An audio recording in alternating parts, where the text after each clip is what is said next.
right, and we're here. Who put us here? Who put us here? The jelly spoons put us here. It really sounded like you started that one out with the jelly poop, and it was real weird. Yep, Yeah, it's this new monster he's been working on that we played for 4 hours against earlier today. Yeah, now I'll have to change the whole damn thing. I can Way to spoil it. We'll be right back there. You know, sometimes you gotta keep the people on their toes. I had an oven that's eat the you. reason. I'm doing okay with this. You did have an What oven more do eat. you people want? I ate him with an oven. Are you not entertained? I mean, a jelly poo is basically just a slime from, was it Dragon Knight? No, Yeah, is it yeah, Dragon Knight or is it It's Dragon something. Yeah, Dragon Quest. Yeah, there you go. Yeah. Same thing. Same thing. I think one of them owns land, so it is slightly different. Okay, so some things have been added to the game. Could everybody give me a /roll 1d6, please? Oh! Which one's mine? You can go into settings and configure how you would like your dice to look. You can also do this. Please do not do that. That's in game settings, right? So if you go to settings and then I believe it's configure settings and module settings, and then it's called dice so nice. You can alter your dice. Those are that's a good name. It's a very good name. You know what's not good? These need to be more purple. Yeah, these are not green enough. They have some that are water texture, and they don't. They look like they would be hell in everyone's eyes. Other things that have been added to the game, I can kind of show you. Here, I'll throw a Zeract down. Here's a Zeract. If we're in combat, here's a Zeract in combat. Roll, begin combat. You guys can all see that Zeract's sort of illuminated here. This shows whose turn it is, so that you Nice. will Do you have know the, where your token is. And do you have the green circle for the batter up, as it were? I don't have that one. I just have this one. Okay. The batter up one, I couldn't find that one, and it's not part of this. At least not that I saw. So This dice app is freaking dope. Yeah, it's pretty neat. That's a good inclusion, man. yeah, You can even choose like the material they're made out of. Holy crap! there's nothing to pick the next up sort of thing. So I don't know how he got that going, but I added this one. I thought it was good, and we will end combat and delete Zeract. Yep, as is tradition. As is tradition. It's tradition. In combat and then kill the shifters. Good. Just as planned. I'm so glad that we have followed these rules properly. Like my father and his father before him. As soon as I get done fighting, I stab all the shifters. Well, you know what time it is. Get over with. All right. They just And accepted. I believe that is going to be pretty much it. As the new things that were added that would really affect stuff. Most of the other stuff is just to help with me mapping things. So those will be useful going forward, but not necessarily right now. So, quick recap. Last week, as the team was about to, we can actually go to Spearhold City. Always starts hyper zoomed in for some reason. Whole maps do. As the team was about to go to the into this building, they heard some grunts of pain coming from this one, and so they went over here and explored around, and they found a trio of people that Tercia recognized as having come down into the ruins of the city with her as part of the House Thrash mining it was a young goblin named Tekis, a half-orc scout named Umble, and a human male miner named Tessin. And the three of them had all died, but they had died managing to kill the thing that was actively killing them, which was a carrion crawler. Everybody searched around. They got a little bit of loot. Tercia took the ID papers for the three people that died. And after they searched the building, they decided to go back to this one. And then, not wanting to necessarily alert everyone by beating on this door, they decided that they were going to go around to the back door. So about half the party went this way, and the other half of the party went towards the north. And they kind of met over here and saw that the door to this place had been sort of busted out. It was still on the hinges, but looked pretty broken, like it might not actually ever close again. They went inside, and inside they saw a number of cages, and in the cages, in addition to some of the some dead bodies, was an Uldra being sort of a winter fae. The Uldra said that she had been there for a very long time, and she was asking everyone if they could get her out. And she also, at some point, asked Sharut for his hat and was given what might be the greasiest hat in known. But she put it on like it was the height of fashion. As everybody was sort of searching around, looking for a way to get the Uldra out of the cage, Delian and Lumio opened a door to the kitchen, and from out of there ran 3 Dolgrim ghouls. And the 3 Dolgrim ghouls quickly paralyzed Delian, and then as they were trying to snack upon him, everybody else ran in and managed to kill him. And now we will start back in that building. So Delian is clearly not having too good a day. Also, Travis is not here this week, so I will be muppeting Delian. He will be sort of staying out of the way, since that's what he's been doing for the last couple weeks. But he's agreeable to things. If you want him to do a thing, just got to ask him, and if it's not harmful to him, the answer is probably going to be yes. Basically, everything here is harmful to him. So are you sure it's going to be yes? Well, that's what I said. If it's not harmful to him, if it's like, Delian, come over here, it'll be like, is it perfectly safe? Hard to say. Probably no. Look, Think door's trapped. Need you trigger. here's the thing. Nothing is perfectly safe, and I ain't doing it. Fair enough. That's reasonable. So you're asking me to lie. I understand. So, So, the group found a key. Yeah, the group went into this sort of servants' quarters and looked around a little bit. And this place is the time here has sort of rotted the beds a little bit. Not nearly as much as it should have, considering the amount of time that has passed. But it doesn't necessarily look like it had been ransacked like some of the. You guys go through and you look around, and then you find one bed that looks a little bit nicer, and then sort of hanging off the edge of that bed was sort of the rotted remains of a leather thong, and then on the floor was a key that had clearly fallen from. And I believe Dandarin has that at the moment. I believe that that's right. also true. I vaguely recall that. So, what would you all like to do? I feel like Sharut is like fiddling with the door and cursing at himself for not being able to get it open. While You know that's what I think happening, what the problem is? You got all this light in your eyes. Only got a hat. while that's happening, can everybody who's not Sharut please give me a will save? Maybe. Probably. This one. It's a lot of dice. Is my That's so nice. Oh, that's so nice. Oh, John Eric, do I have my bonus? Yes, it's still magic. If you failed the will save in this building last time, you don't need to roll. This is only for the people that succeeded. So I believe like I succeeded. I'm pretty sure I failed last time. Yeah, like Zaract is still affected, but Dandarin made it. Leon also, I think, was affected. Yeah. So I think it's just Lumio, Dandarin, and Tertia. Dandarin, you make it again. Lumio, you make it again. Tertia, you make it again. The 3 of you are fine. That sort of wave of kind of paranoia and panic and despair kind of like slams into you, and you just shake your head for a second, and it goes away. Yeah. So, let's see. Charut, you're tinkering with the door. Dandarin, what are you doing? I mean, did we actually? I remember we grabbed the one thing, but did we actually explore this room fully, or no? Not really. And I will do that. Okay. Go ahead and give me a perception check. Don't mind if I do. Ha. Did I see the things? You did indeed see the things. the minute he adds 3D rolling dice, Eric rolls a 20. Yeah. Ah, it's like physical dice. My powers return. Yeah. Honestly, it's pretty bullshit. Like, honestly. I'm just saying it's pretty bullshit. You found the trap. Roll evasion.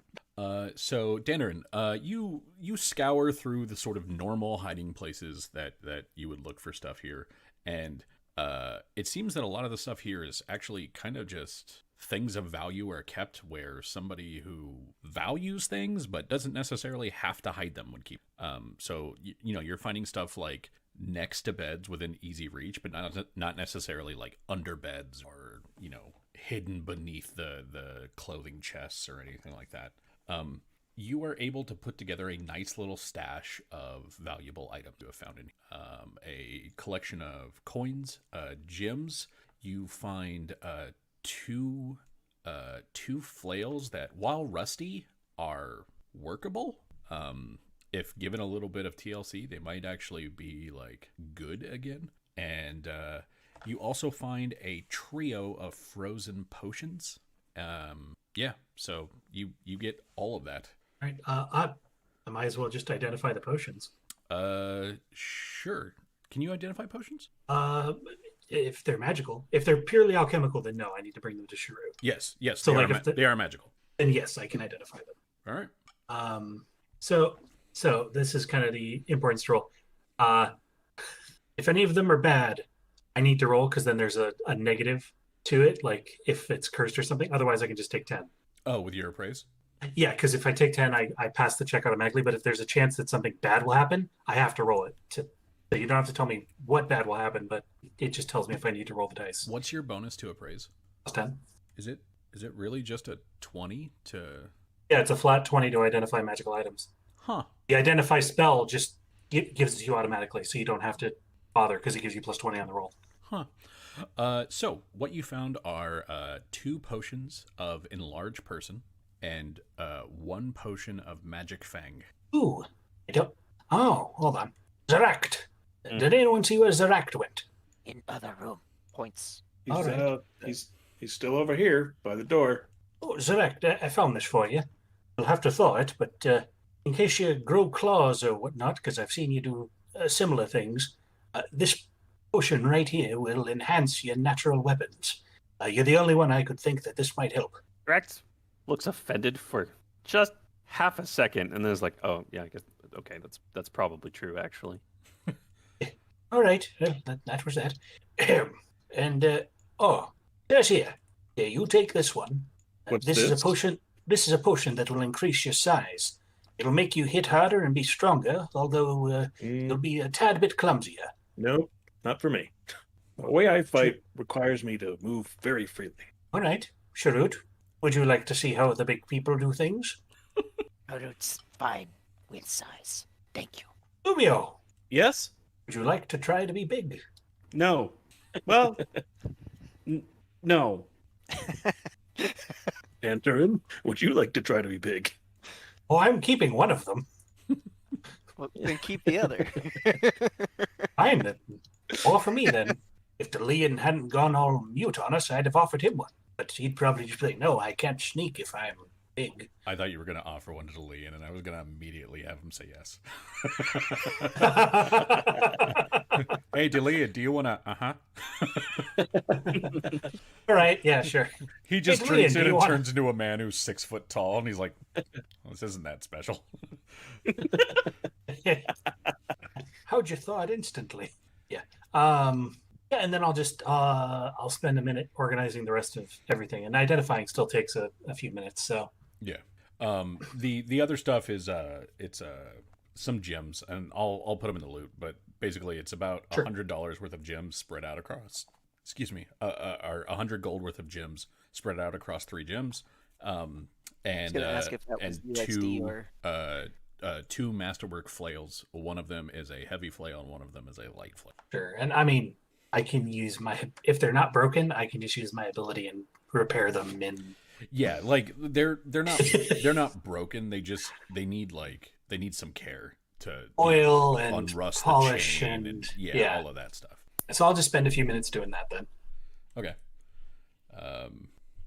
And while you're doing that, Zaract. So after a little bit of awkward silence from you talking to the Uldra, she just kind of asks in Sylvan, "Why do you wear a hood?" As we touched on, I commune with the powers of planes, and that has a physical effect that some find disturbing. Clear out my tone. Hold on. There we go. Sorry, what were you saying? Zrecht looks a little put off and turns and says, "As we had briefly mentioned, I commune with the planes and channel their powers, and that has a physical effect that some can find disturbing, depending on which plane is closest. You should get a hat instead. It is perfectly serviceable. Why would I want a hat? Why would you want a hood? Because the hood covers more. Why hide when you can just show everything? Because that's what happens here. If you don't hide, then you get randomly attacked. You get kicked out of towns. Life becomes infinitely more difficult. As a race of warriors and hunters, I would assume that you'd be familiar with the process of keeping yourself undetected. We only do that around prey. Is and she Zrecht looks kinda around and she says, "Is that what you're doing?" Zrecht does lifts her hand up and tilts left and right a couple times. It's I don't consider these people prey necessarily, but you never know what is waiting out there in these ruins. And it's obviously there's been an expedition outside of our own, and if they were to be hostile, it's better that there be a surprise. Also, if they are friendly, I don't need them getting the wrong idea. I did hear some screams, and it doesn't seem like your group has lost much or many, so that would make sense.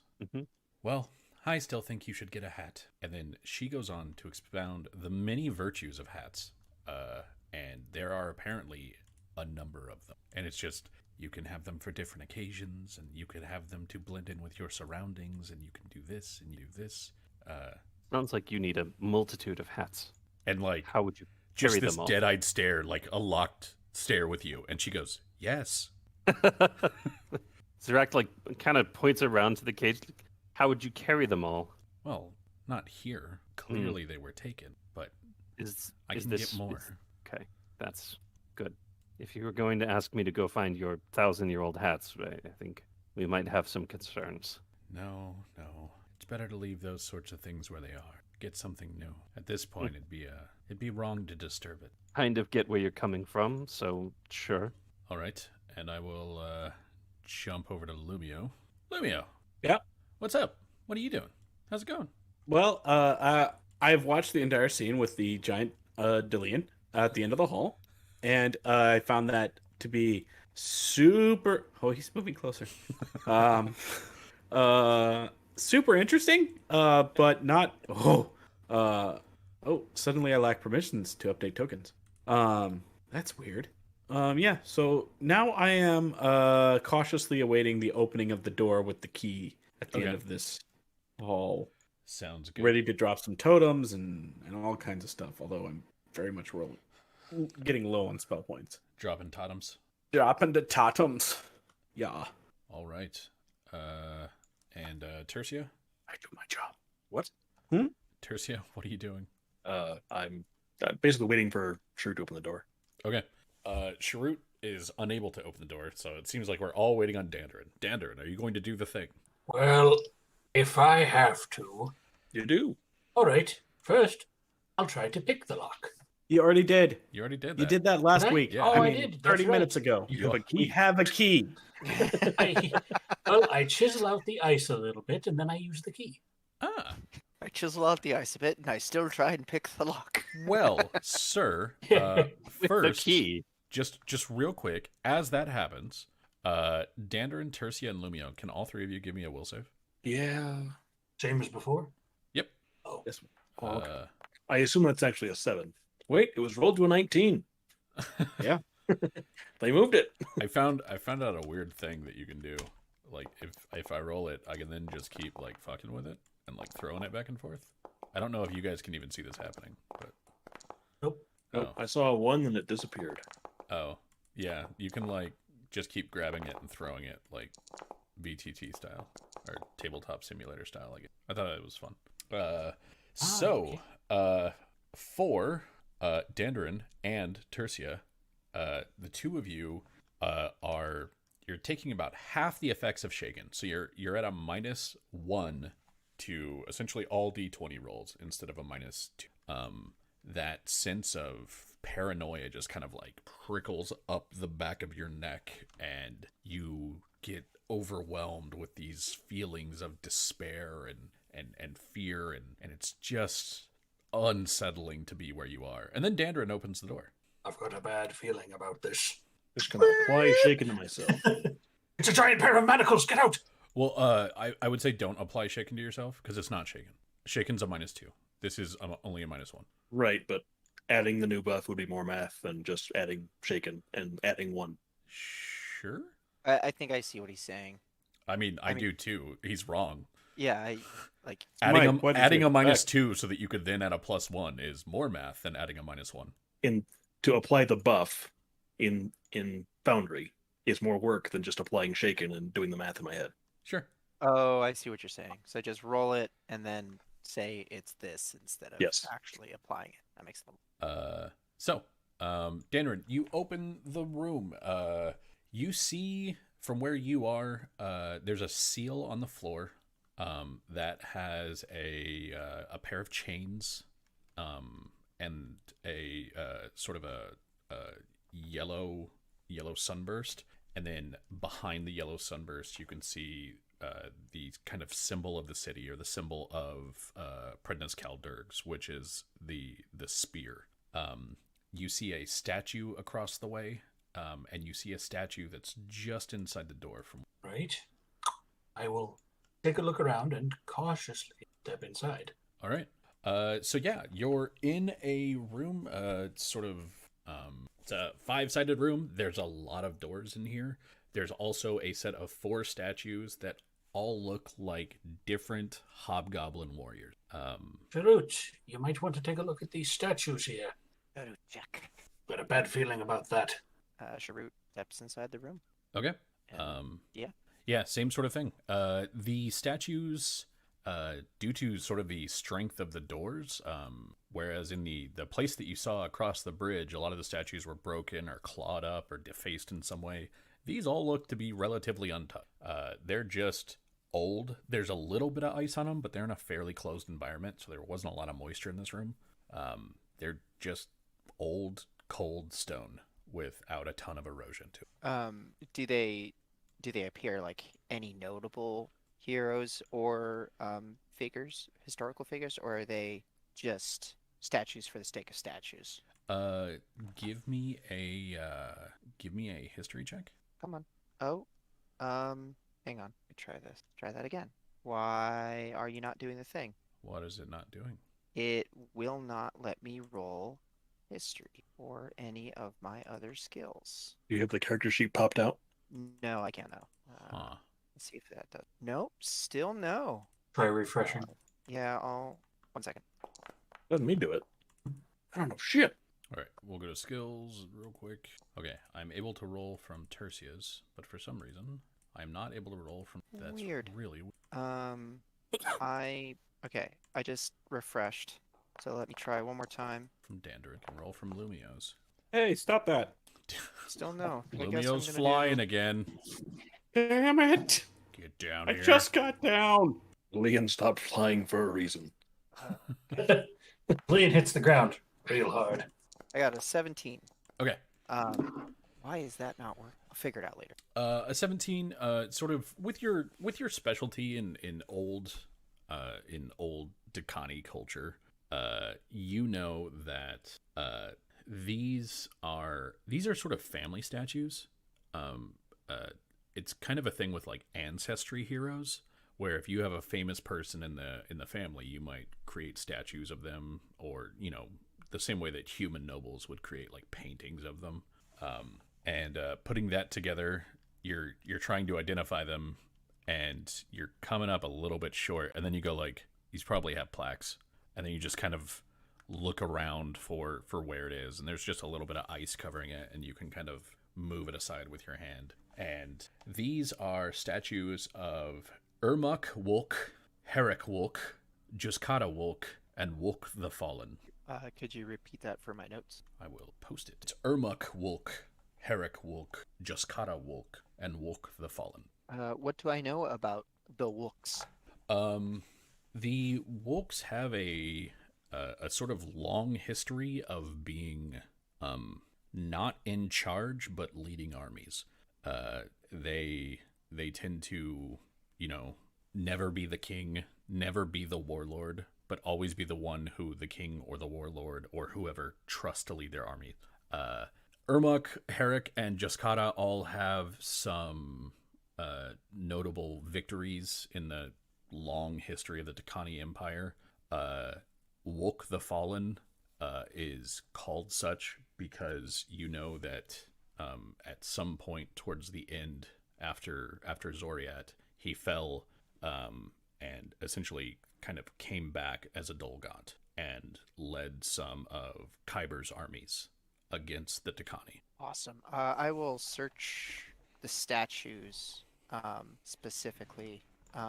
Anything that kind of sticks out, especially since there were compartments in the other ones, he's going to be very thorough.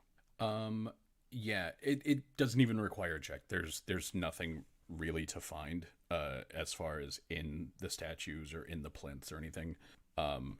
However, you do note on Jaskata Wok that the shield that is attached to the statue is a working shield. Like, it is the statue is essentially like armored with riveted pieces of actual armor kind of like piled into the statue, and then an actual shield put onto it. Can I do a history check on the shield? Sure. That was a good roll. Yeah, you just know that Jaskata led the army. Like, Hobgoblin leaders tend to lead from the front, but very much led from the front, as in like actually was at the head of the vanguard with and it was her and her sort of like phalanx of shieldmen. So it's not noteworthy because shields in those days broke a lot, but still a working shield. Let me take a gander at the shield. Yeah, he was gonna motion Dandrin over. Yeah, go ahead, Dander. All right. I appraise the shield. It appears to just be a masterwork mithril tower shield. Ooh, you said a magic word. Shrewd. The shield itself is not magical, but this material, this is proper true silver.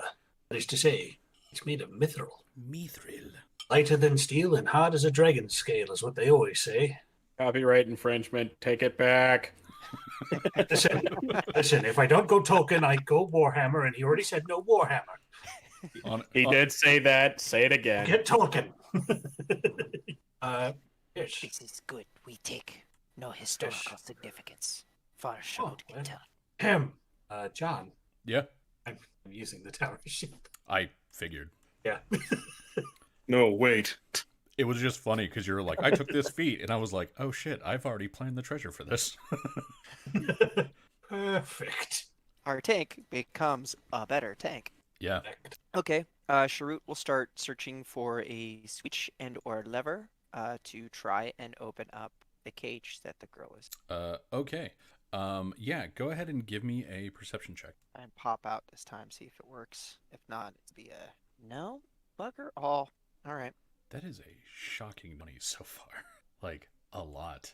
This is your fault. You don't get to blame 20s us. in a row. So Yeah, it's just that Noah's rolled like 2 in a row, and then someone else rolled one before that. I think it was Dander, and yeah. Anyway, Noah, behind the statue of Herrick Wolk, the one right there, you find a number of levers. There appear to be 3 of them. are they labeled in any way? No. Check for traps. Okay, give me a perception check. Looks clear. Sharut will the middle switch. It was a trap. Oh, it's the sharpened weapon. I was like, why does he have this little floaty thing above him? It's the Neat, sharpened isn't weapons. All right. So, sorry, you said you flicked the middle switch? Yes. All right. Zoract, Yes. these bars right here Uh-huh. start sinking into the ground. What's sitting there behind you? Yeah. And then Zorak will move here. Frasinda basically always has the sword out, but you see her do a turn and swing and basically just draw the line of the longsword across the hand of the monster on the ground here. The corpse doesn't react.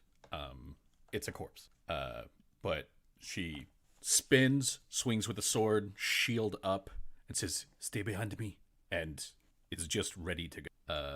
Sharut, give me a perception check at a -2. I can just do a +6. That's another 20.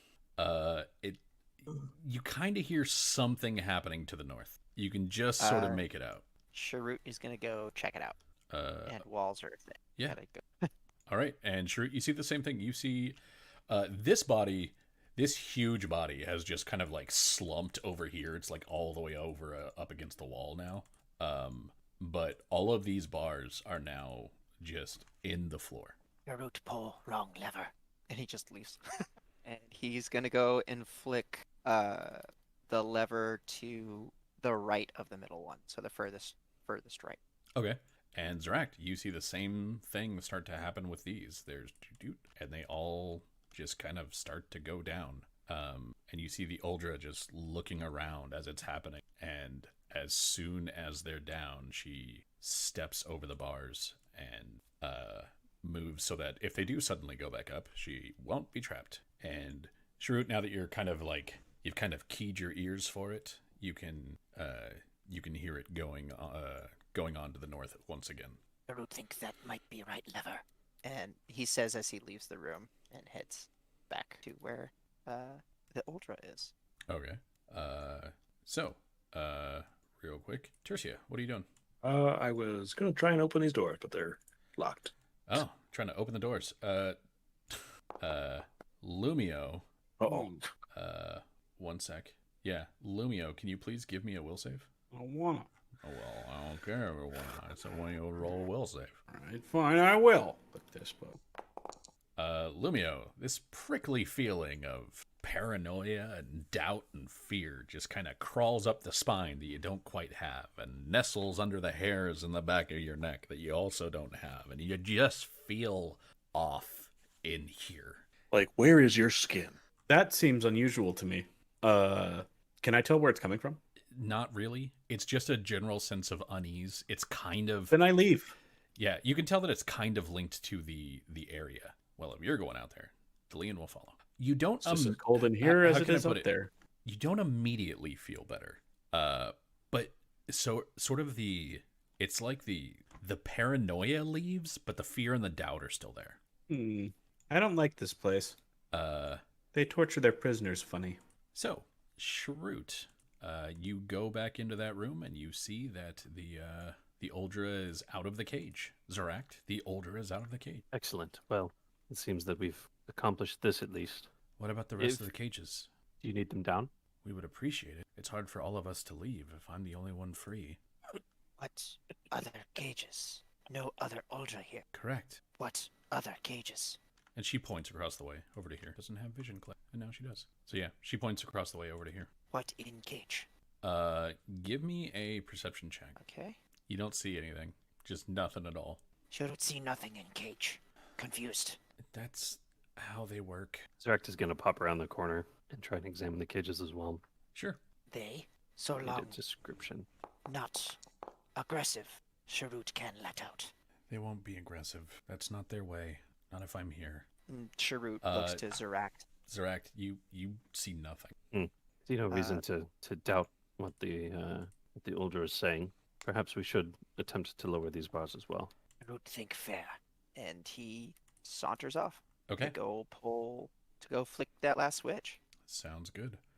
So yeah, Sharut heads back in there and flicks the last switch. Zeract, and Dandrin, the two of you will be able to see as the bars go down. And then you don't really see a creature move to the Uldra's side, but you do see two sort of very dimly glowing blue motes of light just kind of, and then disappear entirely. No.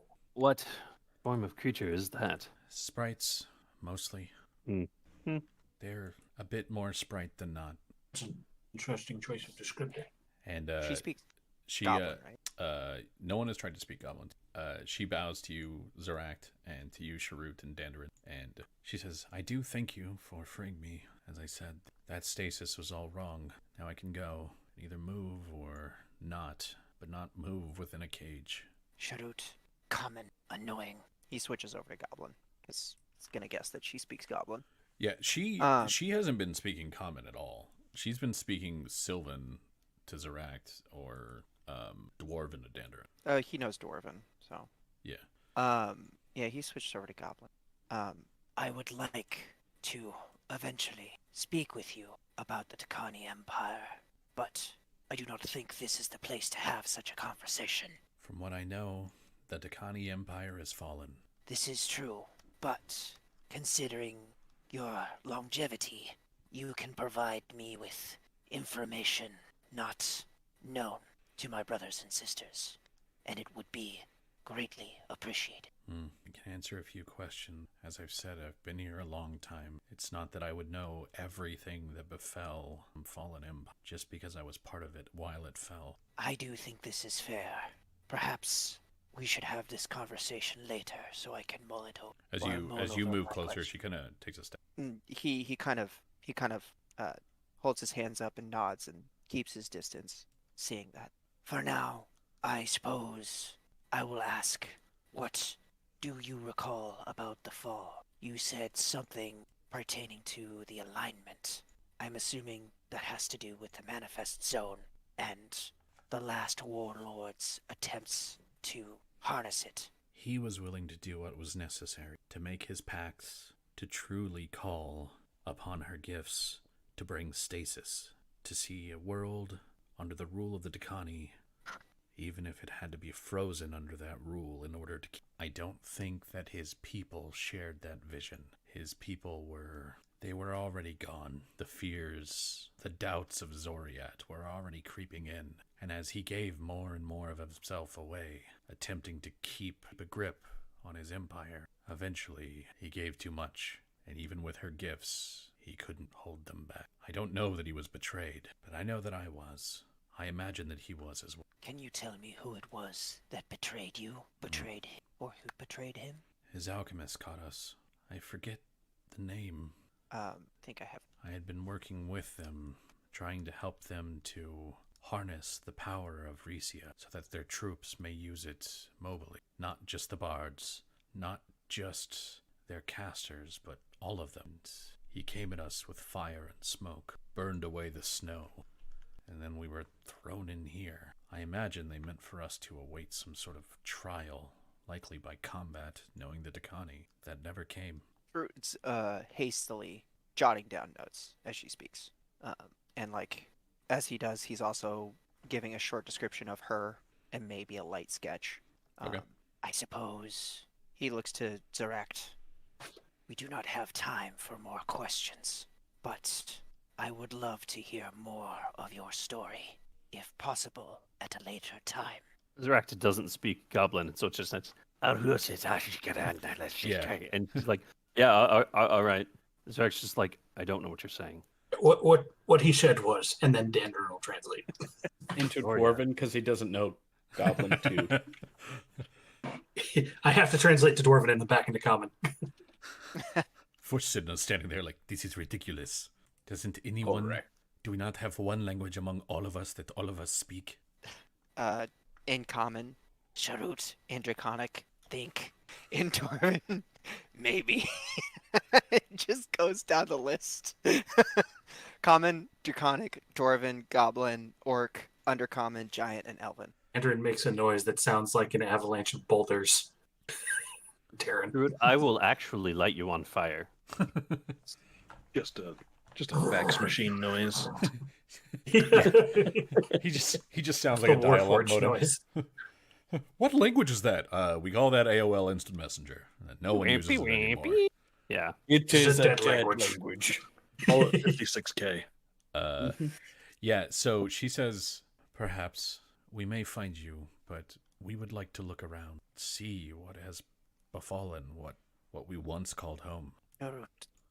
Sorry. I can understand this, but I must warn you, it is ruinous. The Empire, as you know, is no more, and this was its last great city. It is now rubble. Can you describe it to me?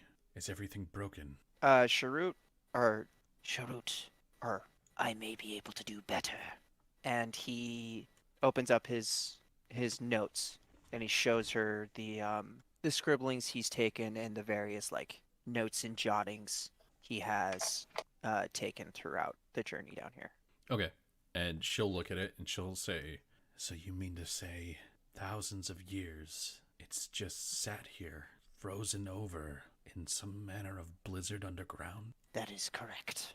You see her get this sort of sick, gleeful smile on her face, and she goes, "That's marvelous. She would appreciate that. We've got to go see it." And she starts to walk towards the door. Before she goes, Sharut's gonna call out, please explore carefully, and when you get the chance, please come find me in New Seer so we can talk more. "In New Seer, a new city. We'll come and find you." And she leaves. And you see from where you are, these like two sort of softly glowing little lights just appear and then and go after her. Sharut is legitimately surprised and kind of takes a step back. Ah! Yeah, pretty much.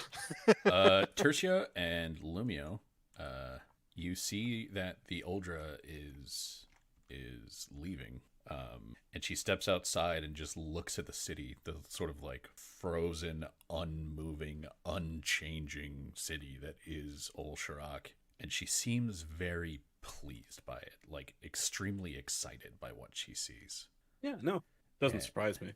And she takes a few steps and then pauses and turns her head and looks back at you, Luke. And she says, "I know we've only just met, but could I have your hat?" No, "Fair. If you decide you don't need it anymore, I'll be around." And frightening. you see her walk and then start to run across the bridge. And then, like, as she moves, there's just more and more sort of gathering ice motes and snow around her. And then she just kind of disappears. Yeah, that's what I thought was happening. Well, it seems they've finally set it loose, whatever they wanted to do with it. On to the next place? Zoract. Yes. Can you give me a knowledge nature, you knowledge nature-y person? I certainly can. Look at that. I rolled a 1. Wow. I didn't expect that. You look at these two big blue bodies and go, "Those are two big blue bodies." And then you look at that one, you go, "Well, that one's an ice troll. I know that one." And that's what you get. Yep. Well, we're done here. Was there anyone else that wasn't explored? Sharut think our business here finished. Good. All right. So, I'm going to move everybody out so I can grab them. Sorry. All right. So, if we go back to Spearhold City map, you are all currently right here. So the question, do we want to try there and then head to the castle? They're being... You guys have already been here. Yeah. We went there already. Yeah. That was the building where the carrying crawler was. Yeah. That's where we found the IDs from the corpses. That's right. We went here and then we came back. Yeah. That's so, right. So far, you guys have been here, here, here, here, here. All right, that's the one that put my neck out of order. All right. So we want to hit here and then the castle? Or do we want to... I would honestly rather skip it. I see nothing of value in any of the places that we've gone to so far. This place, least of all. There's been things of value. How great the value is, that's debatable. Not enough to make But- this trip worth it so far. Sharut disagree, I also disagree. but But we will agree to disagree. Sharut understand conditions aren't ideal. And Perhaps. from where everybody is, can you all give me a visual-based perception check at a -2, please? It'll be at a -2 for everybody, I believe, except for Zoract, who has that low lights. I also have low light. Oh, yeah. Sorry. I keep... So dark vision also doesn't apply, right? Dark vision works differently from low light, so no, the dark vision doesn't apply here. Eric, take and your then damn to- luck back. I do have a further question. Are we still a little bit upsetty in our spaghetti? Yes. Basically, nobody's paranoid anymore, but you still have those feelings of doubt and fear. And all right, so Dandarin, Tercia, and Sharut, the three of you see something that you haven't really seen out here, and You're pretty sure that it's not the Uldra, because Lumio and Tercia and Deline can tell you that the Uldra basically ran across the bridge and then went this way. And what you're seeing is coming from sort of straight down this area, and you see light. You can't see the source of the light, but you see light, and it looks like the light is moving. This is the first time that you've seen moving light that was not attached to a flaming sword in this place. Perhaps other survivors of another expedition. I would hope so. Well, let's scout it out anyway. All right. So, as you guys head up there, I'm going to put out another map. Do it. I will do it. All right. And you, actually give me everybody. Oh, no. Yeah, you guys can all, like, put yourselves right Not here. that far. Yeah, I'm trying to put everybody on the map. Oh. I just dropped everybody off the map. Ease. Sharut will move towards the front, but he will be stealthy. Okay. Roll We're me a gonna see stealth. if it was the map. I Roll me want a to bit see of if it was the map. stealth to see how your stealth works. Some stealth? Yeah. No, weird. I do not understand why this is not rolling. To see how Break my it? stealth is. Yeah, I definitely broke it. That was a garbage roll. Yeah, really but was. still pretty stealthy. Yeah, it's almost like goblins are built for stealth. Who would have thunk it?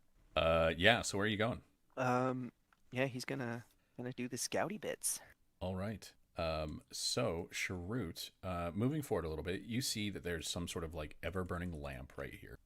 You also see, a somewhat confusing statue that is made of ice. It's an ice sculpture that doesn't necessarily look like a hobgoblin female, but also kind of has the traits of a hobgoblin female. It sort of looks like a merging of kind of like hobgoblin female plus elven female plus ice elemental, because the portions are all out of whack, and like where their skin showing, the skin doesn't seem to be fully smoothed. There's a lot of like basically facets and shards of ice. And the thing is holding out 2 arms to its side and then 2 arms above it. And the 2 arms to its side are sort of open, palms out, and the 2 arms above it just end in these like vicious claws. History check. Sure. I'm gonna give that to you, but at a substantial penalty. It's gonna be a -6. Ooh, all right. Nothing comes to mind. Okay. Sharut's gonna motion everybody forward, move forward as well. Okay. So, as you guys are moving forward, and I'll move quick. So as you are all moving forward, you see this door open, and you see somebody in here peering out. And Sharut, they don't seem to notice you, but Tercia, they do seem to notice you. And when you look over, what you see is, you see a Warforged. It's a Warforged that you came down here with.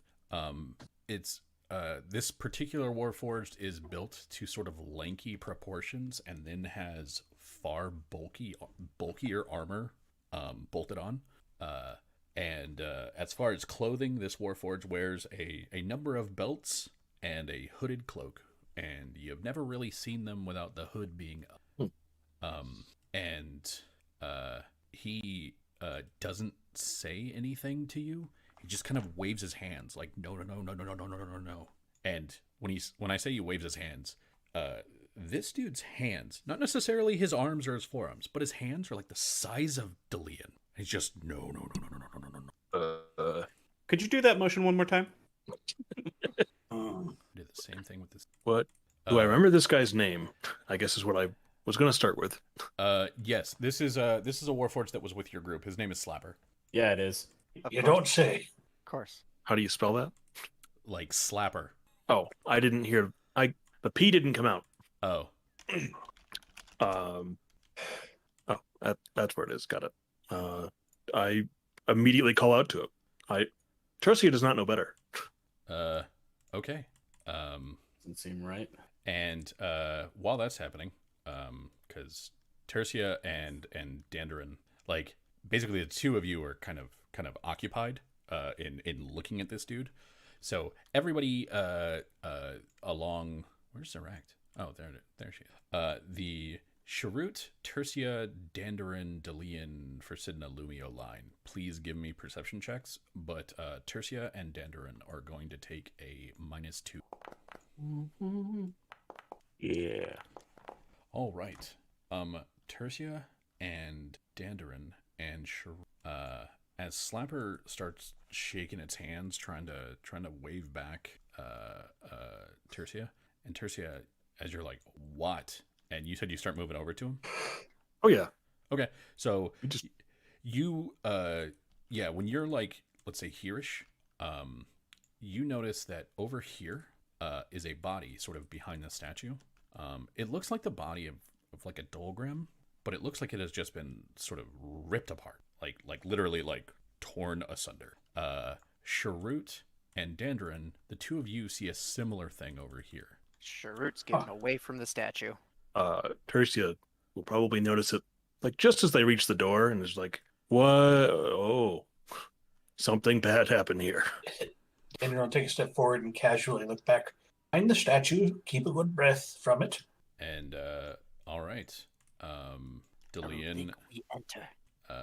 Delian and the cousins will move forward.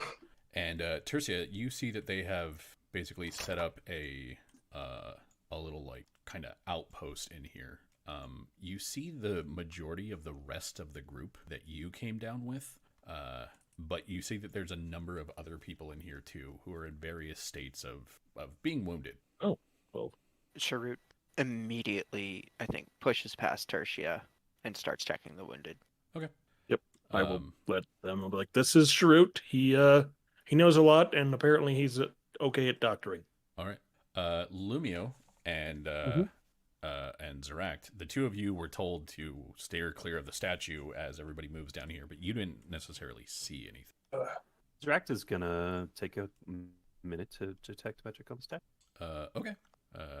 So you're not necessarily getting anything of note as far as like there is an active and ongoing spell on this thing. However, would you like to give me a knowledge arcana check? Absolutely. That's more like it. Okay. Zeract, you know this thing to be a carotid column. Carotid columns are typically carved to look like people. They're usually support columns that are carved to look like people, but they are in fact constructs. This one doesn't seem to actually be supporting anything, so it more or less is just a statue that attacks. If you want the sort of fight scene where rocks fall and everyone dies at the end of the fight scene, you can have people fight a carotid column. I don't want that. This one's supporting anything. But yeah, this one, no, there's nothing above this one.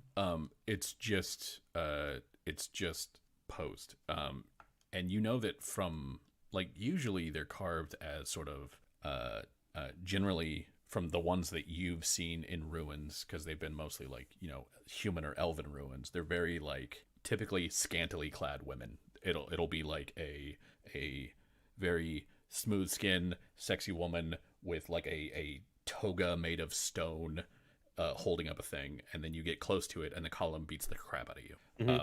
This one doesn't really fit that aesthetic. Fair enough. Mike says it's a carotid column. I got all these marble columns. Since you're examining this, Yes.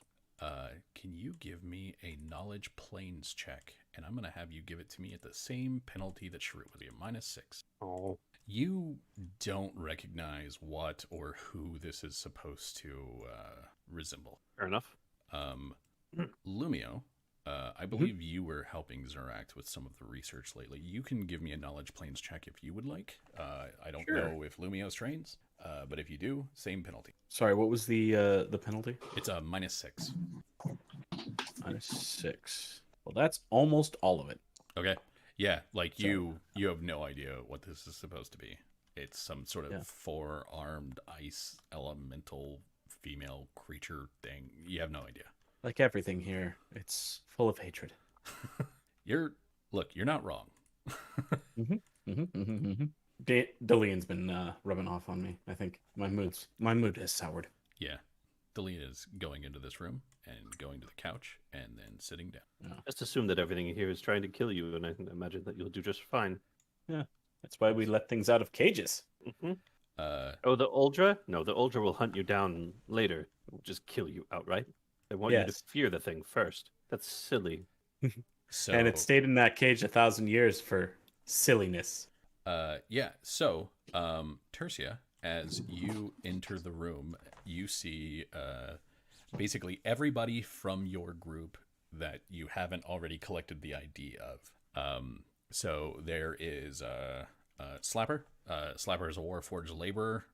You know that he's basically just a miner, and that's why he was here, was to mine. That his name is wrong. One sec. See if I can change it. There we go. The guy with the hammer, his name is Poissus. Poissus was a carpenter, but when you left with Poissus from New Seer, you know that there's basically there's not much work for carpenters at the moment, as much as there is for like loggers. And he doesn't really do the logging. He's more of a craftsman. Right. And so he thought maybe getting some fast money in dragon shards here would be worthwhile. Fa is a Koravar. She is a scout who is skilled at she's worked with House Thrash before, and she was skilled with scouting for dragon shards. And Simkis is a jeweler. He's good at knowing like facets, not necessarily the actual mining part, but he can sort of help with the faceting part of how to pull them out and get the most stone for your buck. Gotcha.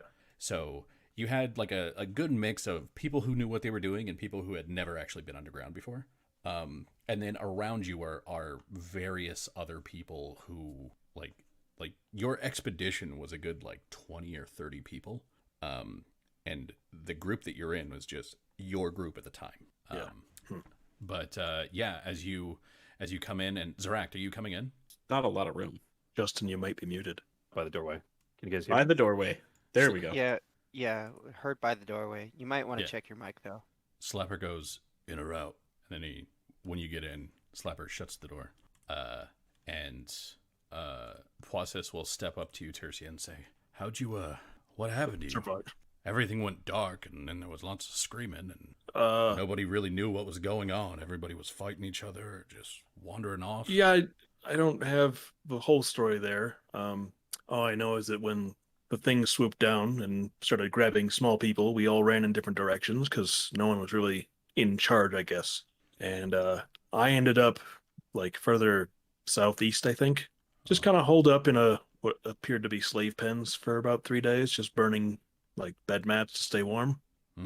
We've been doing the same here. At least there's more of you. Every couple of hours, me and Slapper, we go out and see if we can find some tables or furniture or the like. It seems that there's not much that stays in the building here. There's just things that sort of patrol around them. Tercia's gonna look around like, hey, do we have any more of those good berries left? You guys probably haven't eaten since then, I assume. And he kind of shrugs and he goes, "Surprisingly, we have." I'm not going to ask. He says, "Off to the, not like that. It's off to the west, north, off to the," and then he just kind of points over here. He says, "There's a lake that has some mushrooms, big mushrooms. We've seen those before. Slapper and I found them, and then we took Fa over there, and she told us which ones were bad and which were good. We cut one down, and it's big. It's been feeding us for a couple days now." That's great. Would you like something different? I wouldn't turn it down. How about an ale for everybody? And Danner will walk down and he'll bust out his spirits. His How in the world has that not frozen? Yeah, so Dwarven spirits. Alcohol's a pretty low freezing point. Yeah, alcohol is a pretty low freezing point. And it hasn't been down here for hundreds of years, like some of the potions. So, and it's been in a backpack being warmed by my back. Yeah. I see. But yeah, everybody's more than happy to have a little drink. How go ahead. How many should I knock down for everyone to have a little bit? So if all of the people who are up have one, it would be the three of them, and then probably two of the wounded would be able to drink from. Marked it down. Yeah. Sharut, go ahead and give me a quick heal check. Heal check away. Here we go. Oh, I clicked. God dang. Okay, here's the heal check. Are you still not able to click your skills? I am still not able to click my skills, Why? but I rolled another 20. There is an arrow in your macros. Okay, we'll figure this out later. Yeah. All right. That is ridiculous. That's what, 5 20s from you in one night so far? That's 4 20s for me in one night so far. Blaze it. Blaze it. So they have the wounded in this room and in this room, and you see that someone has already separated them into the groups of this person is injured and this person is likely to die. And Oh, you can we can't tell have why, that. because the ones that are injured are, it's like they have a bone broken or they have like a gash to the head or something like that. And the ones that are probably going to die have like Umber Hulk bite marks on their stomach, or like you see one that has snow cloak bites around the neck. It looks pretty grim in the other. Yeah. Sharut, busy for a while. Sharut, And- why don't you simply use and like Zarak just kind of pulls out a double handful of berries. We have plenty of these. They're not going to likely need them past the healing that we've provided. We're not going to consume enough of them before the end of the day. Sharut can heal more than berries. Yes, but these will be faster. Consider it a supplemental treatment. Zarak's Fine. just gonna Yeah, walk in.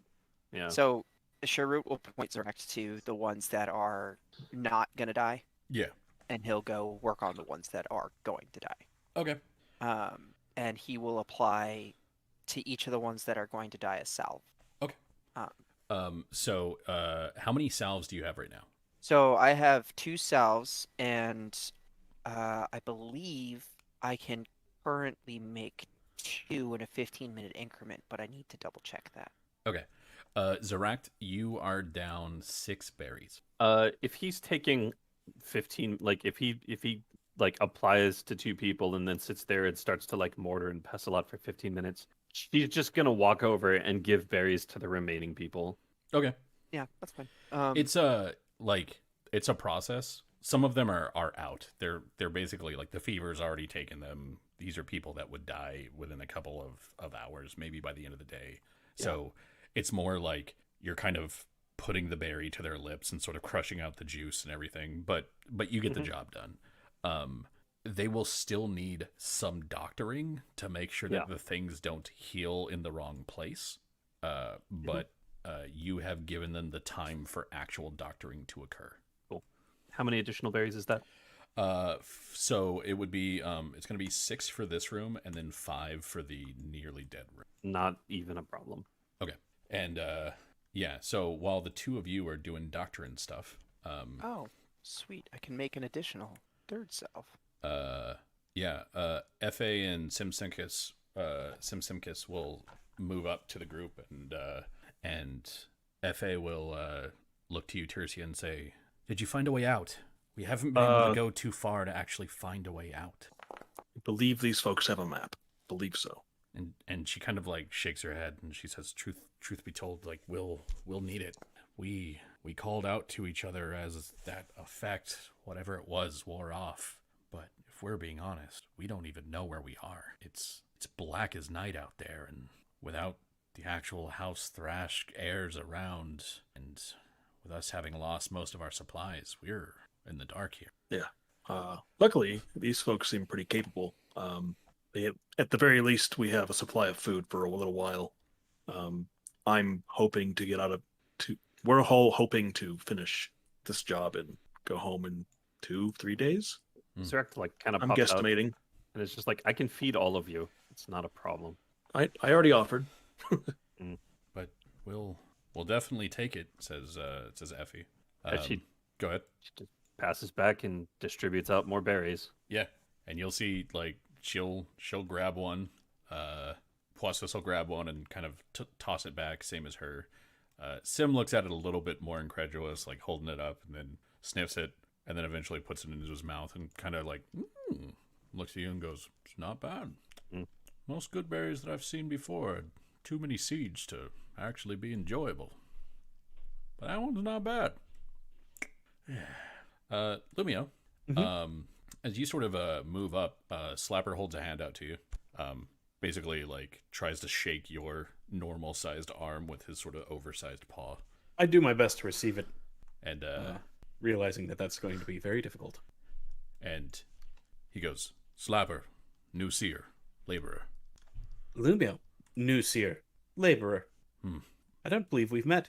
I've been part of the House Thrash planning for a bit longer than most here, save for Effie. Ah, that would make sense. I am in constant work with New Seer, and expect to return there shortly. Is there anyone you would like me to pass a message to? I think I'll be going back myself. Oh, This excellent. Would you mining care to work travel with has- us? Couldn't hurt. This Excellent. mining work has proved too dangerous to be worth the coin. Indeed. This And Lumio, as someone who has sort of been doing the rounds in New Seer for the last month or so, trying to build up some relationships there, you recognize that Poissus and Simsepkis are both from there as well. They're just kind of those people who are more or less transients because the jobs that they're skilled at aren't necessarily in high demand right now. You don't have a lot of requests at the same place for a very long time. Yeah. Sort of jobs. Yeah. I get it. And like if Poissus is not like an I build a house type of carpenter, but he's like a, like I'm good at carving small intricacies into like dishware sort of carpenter. There's not much for him. No. Same with, being a jeweler. Yeah. I can see where some fringe benefits might apply here, but would be better to have a strong arm in this expedition. Not that I see that you have any lack of that, Slapper. And Slapper shrugs and he says, "I was just here for the coin, but A good enough reason. just not. We all more. have our reasons. No.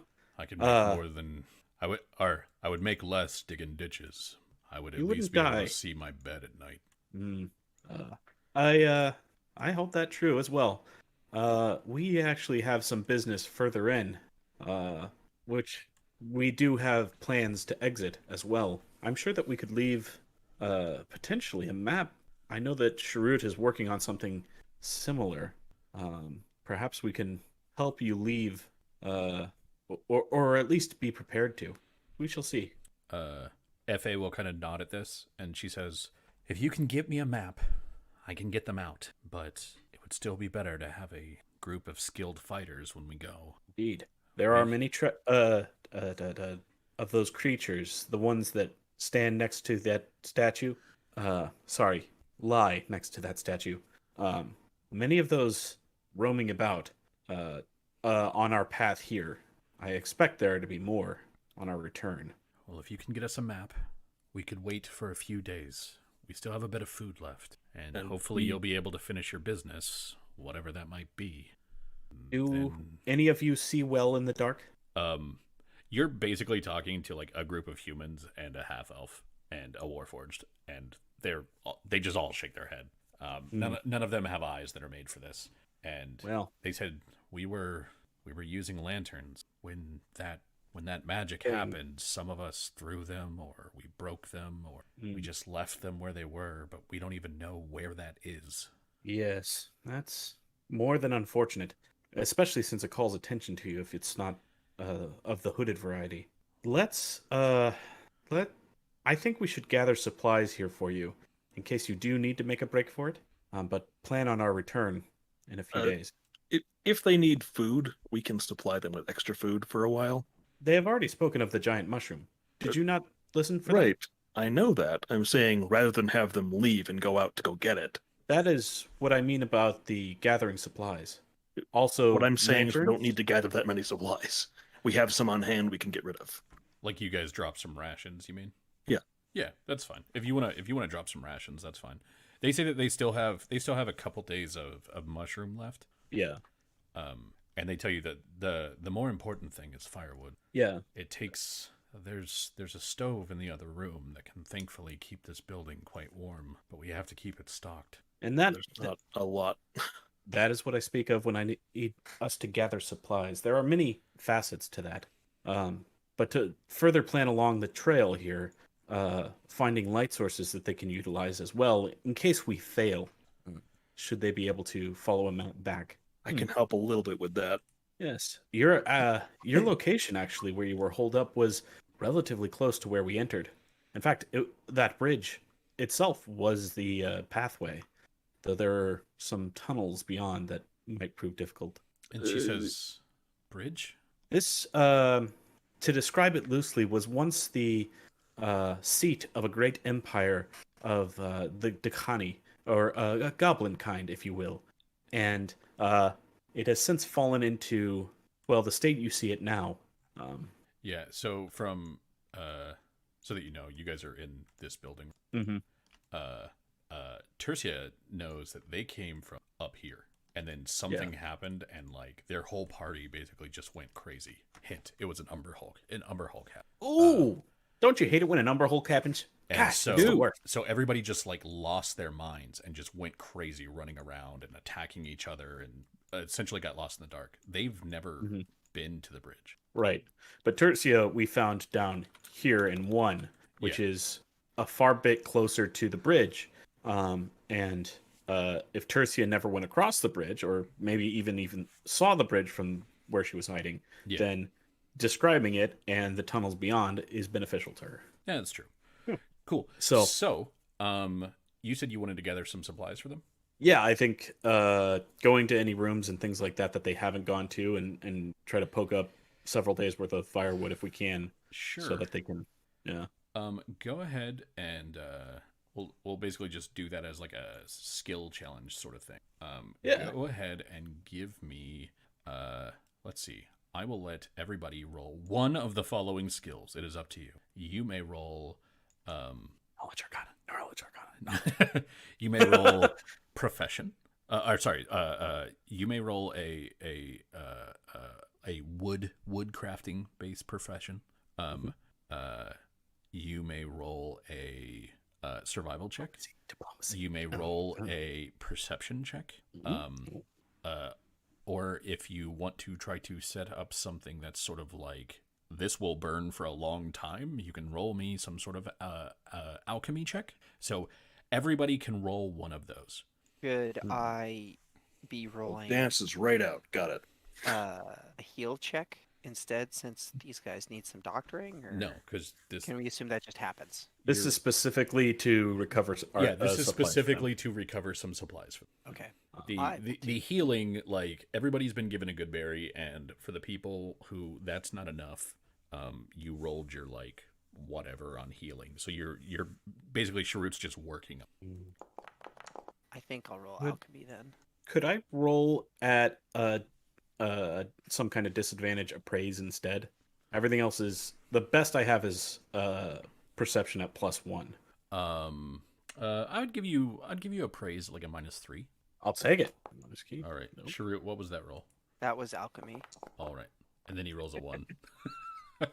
Punch some rocks. Dope. Fucking gorgeous. So nice. All right, and Dandrin, did you have a wood-based profession check? Like any sort of like? He is away. Oh, he's away. All right. Well, I'm sure he has something, and I assume that it's bullshit, because that would make you the most irritating. But I can't confirm. He'd probably just break a door. Yeah, I'll have him give us a perception. Damn it. Delian. All right. So, Sharut, you realize that with a little bit of this mushroom and some of the things that you got from the alchemist laboratory to the southeast, you won't necessarily be able to make much in the way of warmth, but you'll be able to make something that gives off sort of a soft glow. So it would light the way, but only in the sort of immediate area. It's not going to be, a flashlight that's like 12,000 lumens. It just lets you, avoid stepping off cliffs. Zorax. I mean, Oh, Being able to see is better than not being able to see at all. yeah, pretty much. And if they really need to, like, they can always light a torch if you guys manage to find. Zarakt, you realize that some of these sort of like pillars, like I mentioned before, are multi-leveled, and they have like a building above the building, or sort of like a room above a room. They're like apartments, basically. And you find one where the stairs have just completely broken away from the second floor place, and so you surmise like that place has probably been untouched for a long time. That makes sense. And so you are able to sort of rig up a kind of a rope system to get up there. And once you do, there's nothing really of value, but there's a lot that can be burnt.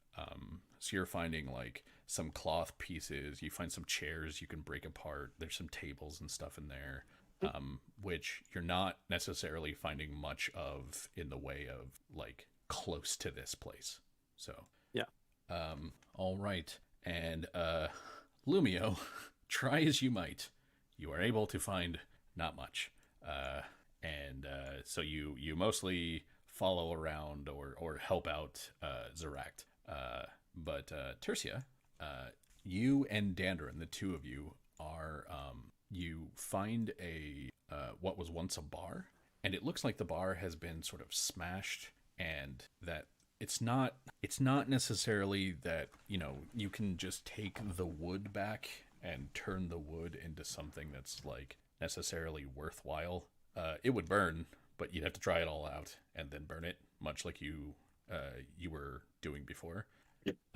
But you find a small cellar, and underneath the cellar you find a number of frozen barrels that have long gone to vinegar and then frozen. But you also find a small collection of lamp oil. It's only about 5 or 6 bottles, but 5 or 6 bottles is enough to keep a lantern lit for a good couple of hours at least. Yeah. And if nothing else, lamp oil goes up real fast. And since everything here seems to not like fire, that's a good way to kill stuff. So We can use this. So yeah, you as a group are able to find a bit of wood for them to burn, some lamp oil for them to burn or light their way with, and some a way to make some of the mushrooms glow so that they don't necessarily have to put off that much light if they don't want. So yeah. As you're all doing that, can everybody please... Oh, no, wait, never mind. You're warm in this building. Nobody has to give me a check. Sweet. Yeah. Ah, I'm gonna pull out some of the bottles of flame ink I have, and I'll explain to them like this.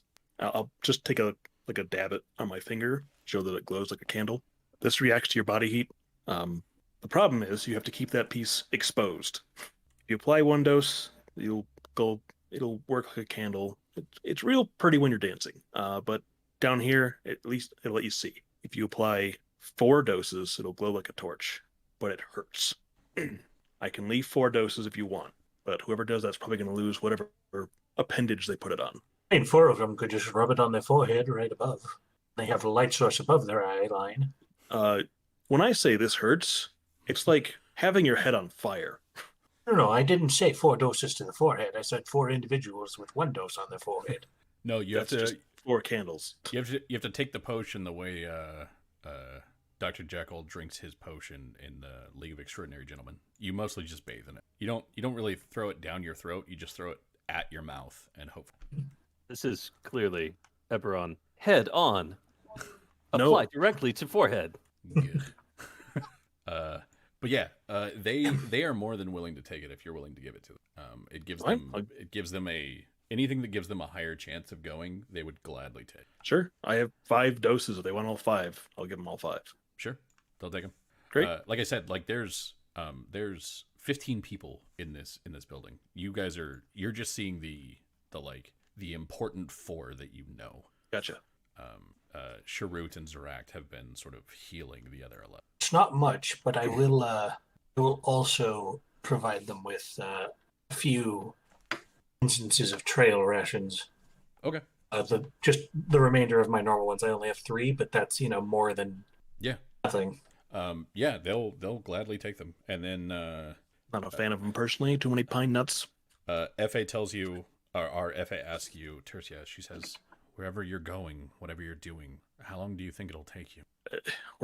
I believe the plan is to go to the castle. Right now, I'm kind of following Sharut, kind of have a new contract. I cannot leave this expedition empty-handed. I understand. I'd say give us 3 days at the most. If we don't come back, leave. Okay. Geralt went up that way with, the Minotaurs and a couple of the other mercenaries, so you might see her. I hope you see her. I hope so, too. She's good people. Yeah. Plus, if they survive, we get paid. Yeah. If it's possible to keep the air alive, please keep the air alive. I will do my best. I could do with the paycheck. We all could. And Zorak, you probably recognize the name, considering that it was mentioned as Geralt and then House Thrashk. Geralt de Thrashk was the half-orc ranger that you led to the boar in the first episode. Yeah. So like the majority of this expedition, some of these people that you're healing, you'll probably like recognize, like you have maybe seen them on the street or something like that. But it looks like the majority of this expedition came from New Seer. I've been around House Thrashk whilst in New Seer for a bit. So, yeah. So they will sort of nod and step away from the door, and as the group of you get prepared to leave, Slapper looks to Lumio and he says, "Be careful around the statue. It you might think it can't move off that pedestal, but it can. But it seems to be what triggers it is getting near it." Construct, you say? It's, and then Direct will explain Catarid columns. Sharut needs to do something. before we leave. Arid columns. No, that's incorrect. Uh, Column. Sharut needs to make 3 salves. Can It'll you take make- him a half hour. Can you make 3? I can now. Yeah.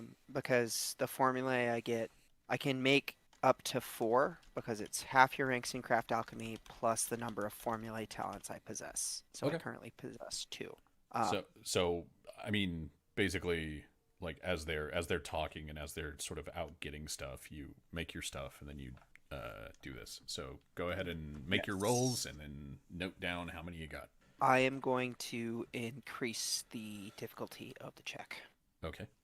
because I did the maths and it is worth. Oh, failed the first one. So that Beat you on the know, second. if you're rolling the same thing over and over, you can just hit the up key and just hit enter. Oh, okay, cool. And really succeed on the last one. So I have 2 salves currently, and they Cool. heal at a +5, I think it is. Okay, sounds good.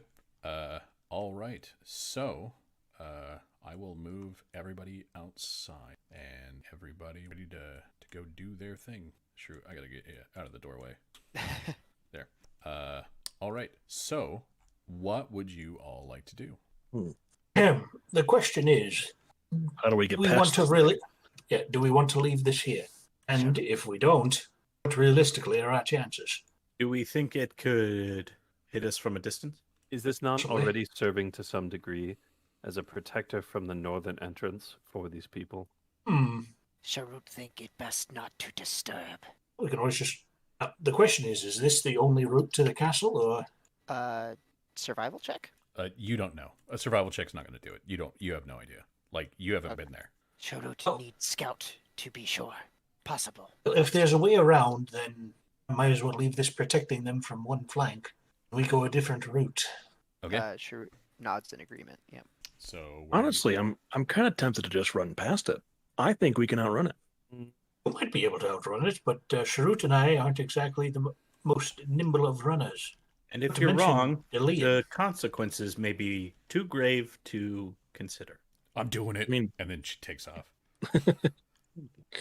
And that's how we lost our jelly spoon. That's not their name. He's more like a jam fork at that point. So. Yeah, come on. Definitely a jam fork. Well, I mean, we got to watch the process of going full spork in the middle and then be a fork at the end of it. So I just ask that we never do that again.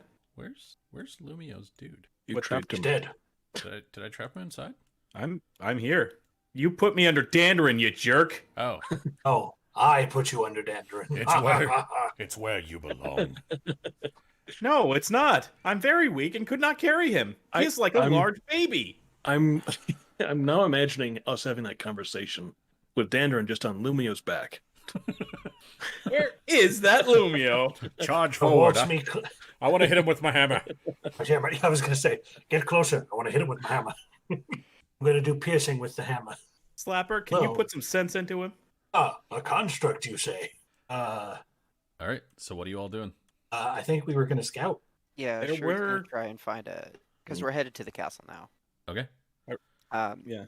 So we're gonna try and find Alright. another way around. Try I and find recall- another way around. How do you like it when I'm on top of you, sir? You're not. Not you. Never you. I know. I was saying on my screen, it still showed You're right. Dandrin. All Aha! right.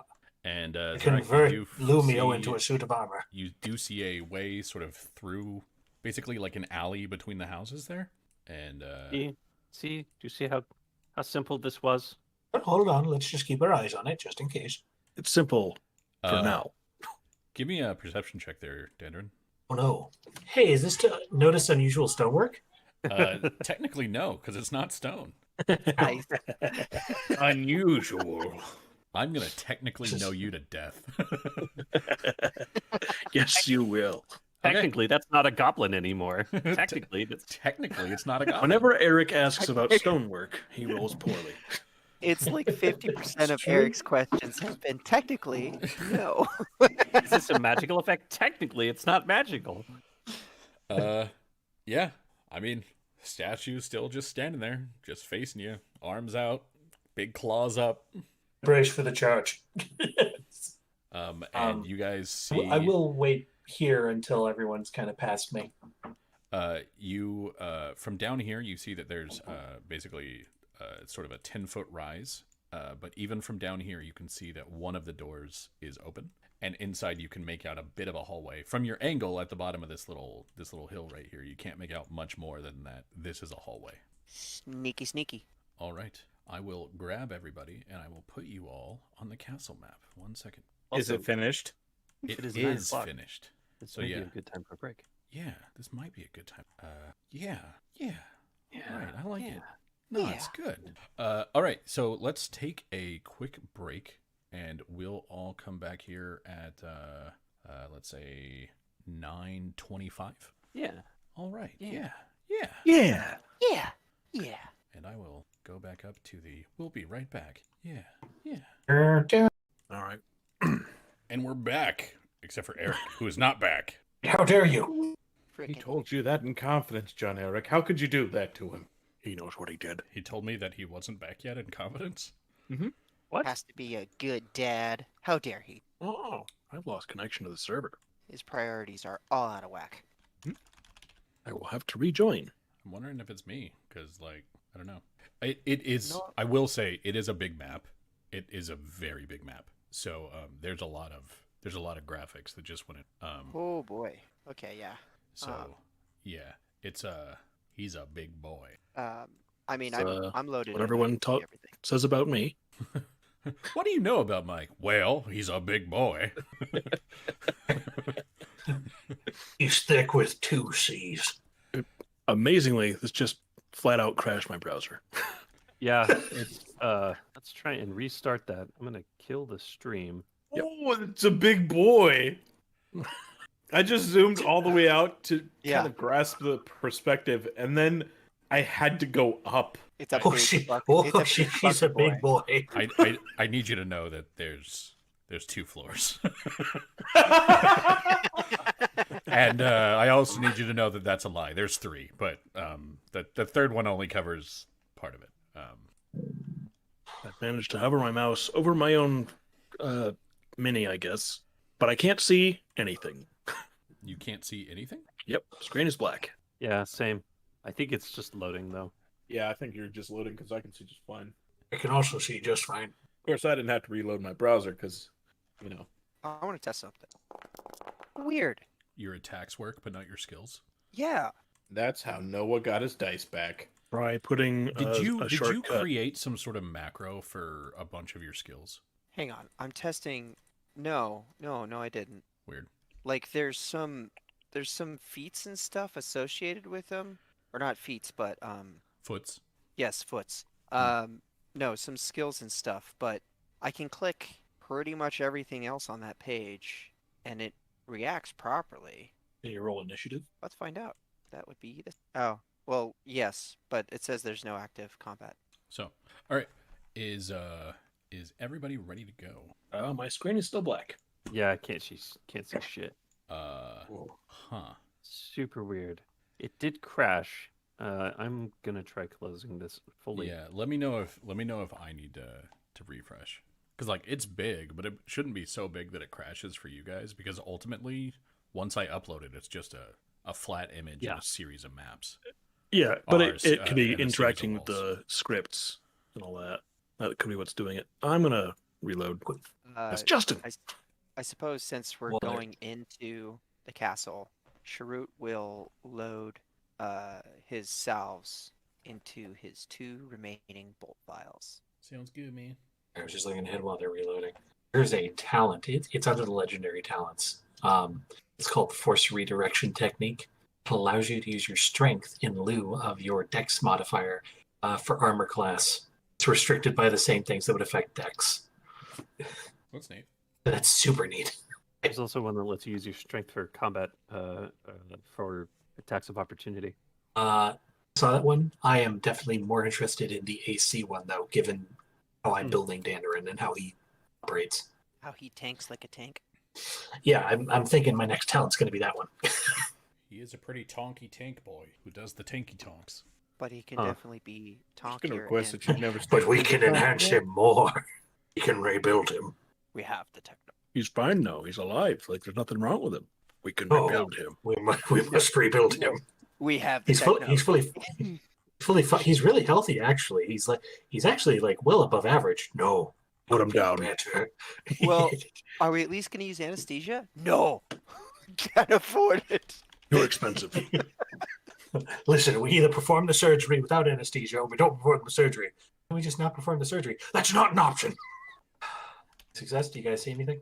Nope. I'm I'm pretty sure I crashed again.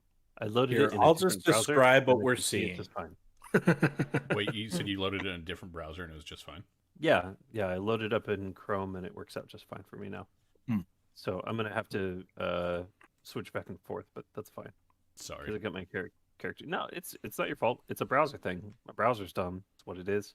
Now I got rid of Chrome Sometimes- because it was hogging all of my memory. But let's see what Yeah, happens that's in right. Windows in the other thing. Sometimes it just there's plugins or extensions that you have to activate other browsers for like graphically intensive things, or things that thinks are graphically intensive. Well, I mean, Firefox has been handling it for past 3 hours. Yeah. Just fine.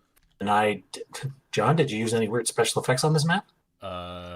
No. This is a pretty chonky map, though, boys. Yeah, it's very Nice. big, but there's not a ton of effects or anything. So, Justin, you're in. Mike, let me know when you're in. I'm starting to load in. All right. Starting to. Hey, I see things. All right. Hey, The game can continue. Okay, so you are all outside of the castle of Olsharak. What you can see in front of you is some sort of entry hallway. You basically had to come up some stairs over here and then move to here. So you can see an entry hallway in front of you. To the left appears to be a guard tower. To your right appears to be a guard tower. So like over here and over here. The majority of the structure looks to be about 2 stories tall, except the guard towers, which are 3. The building looks like it is a combination. Well, essentially, and this might sort of like pique Dandarin's interest. This looks like stone that has been mortared with ice. You're not seeing traditional mortar. What you're seeing is sort of a mixture of that, like of the sort of the clear, the blue, and the black ice kind of woven throughout the whole place. very interesting. So, what would you all like to do? Lee. Open the door. Flee. I want to examine this pycrete structure. All right. So, Take a look inside. yeah, you take a look inside, and it looks like there has been a fight here, and it looks like the fight was not a long time ago. It looks like it was pretty and you're seeing that basically, like, while some of the blood on the ground is frozen, it is not exactly completely iced over. It's more coagulated quickly as opposed to frozen solid. Yeah. Can you all give me a perception check? That I didn't ask. Man, Lumio. I did not task. Not made to see things, okay? I'm mostly lasers, all right? Yeah. All right. What you see here is a number of ancestor statues, some of which have a good amount of damage. Like something has taken claws or, maces, flails, etc. to them. And so you have like sort of hobgoblin-y female made of ice, hobgoblin-y male made of ice, hobgoblin-y female made of ice, something that looks sort of like a hobgoblin-y female made of ice, hobgoblin-y male made of ice, hobgoblin-y female made of ice. Dandarin and Zeract, the two of you recognize that this is also a Keratit column. Ready to test that thing we talked about? I pull out my warhammer, get myself set up nice and comfy, and I ask, Miro, mind dropping a totem for me? What kind? Well, if you can only drop the one, I would appreciate one that lets me take my pick. Well, hold on a moment, because if we have range on it, then I might be able to get in a better salvo. Have range on what? What are you guys talking about? Let's just go. Nope, there's a statue there that comes to life. Back up. And he'll point. That one's real. It All comes right. to life. Then I'll go this way. Able to reach you. Not good idea. Ready to action. Charge at the thing. Should it come to life and attack Tercia. Sounds good. Ready, I think action. you're gonna need that. Shoot the thing. Oh, don't get in my way. Comes Don't to get in my life. way. Step to the side. Step to the side, please. Oh, Salute. yeah. Salute. Oh, okay. Yeah. I'm the working path. on it. Hang on. There you go. Thank you. Ready to action. Them new Shoot the legs. thing. If it comes to life. This is And it- actually step back one, and here, Zeract is gonna, and it's not quite. Yeah, we'll do here that way. That way, Dandarin has a clear charge. You're standing on Sharut. Am I? Yes. You were.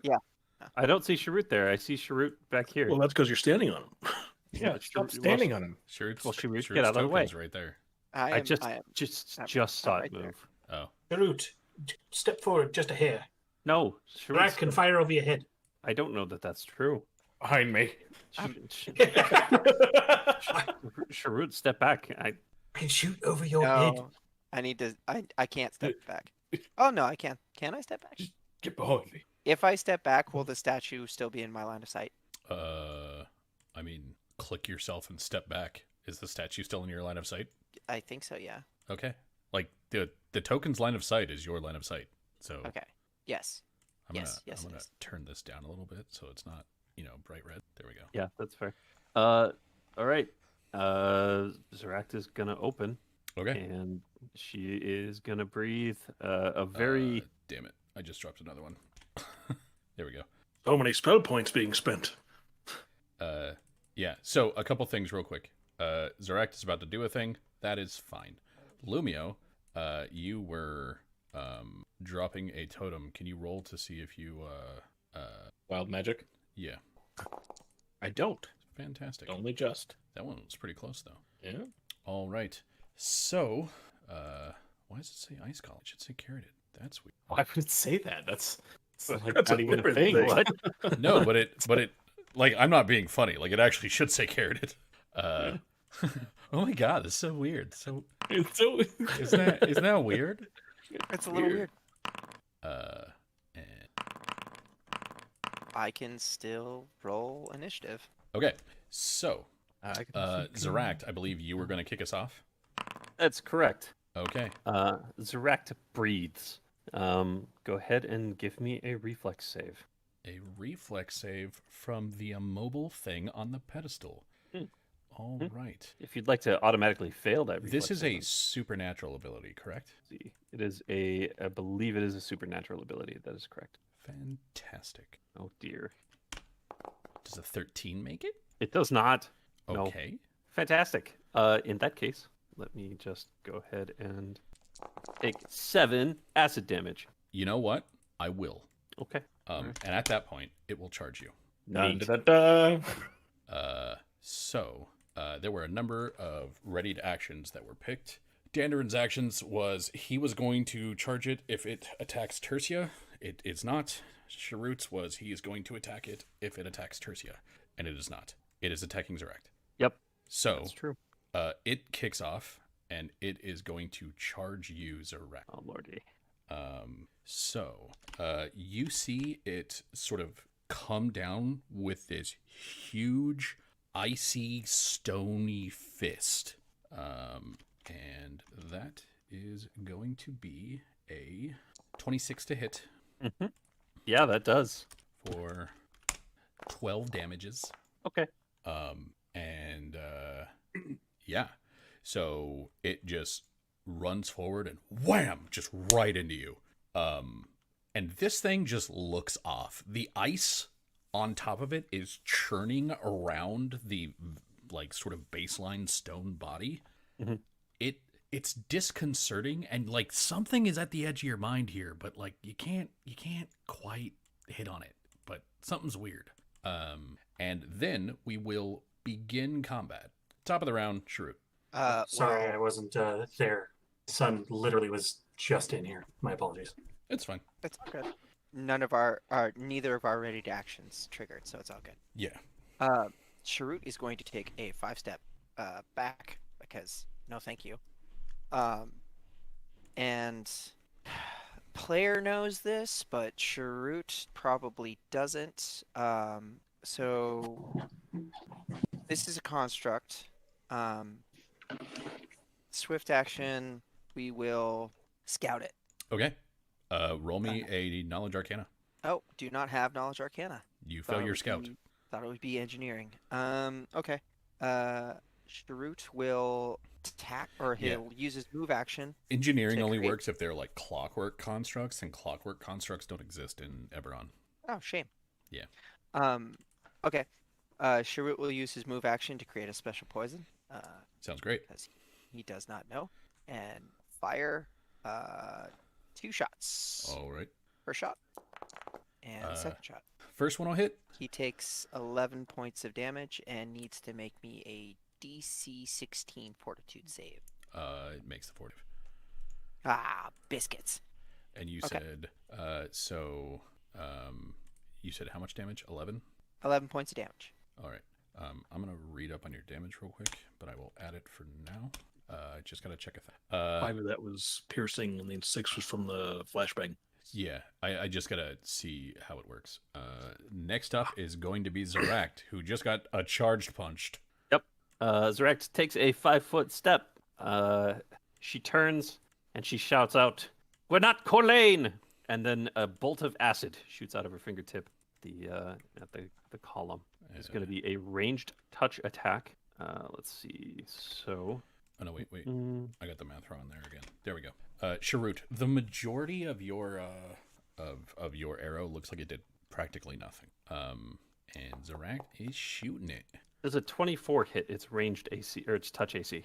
Yeah, that'll probably hit the statue's touch AC of 9.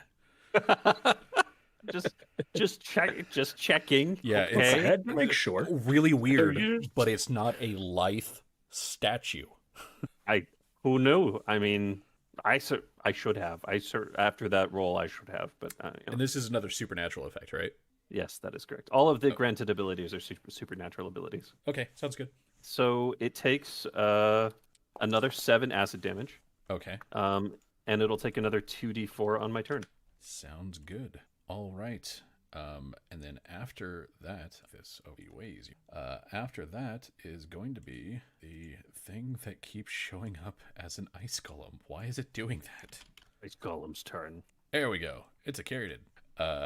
So the Caryatid is going to walk to right here, and it is going to wallop you twice. Yep. So Yep. number 1, Zeract. Oh. Number 2, No. Does it confirm? does a 19 confirm? Yes, it does. All right. Hello and oofta. Yeah. No shit. Wow. That second Oh. character ready. Does a 20? Well, if the 19 confirmed, I'm sure the 20 hits. 20 does hit, yeah. So that's going to be... It's 23 damage. Direct is down. Unconscious, not dead. Okay, so the two of you, the two of you, the rest of you, what you see is this thing walks over and it just slams Zeract to the floor with this huge overhand right fist.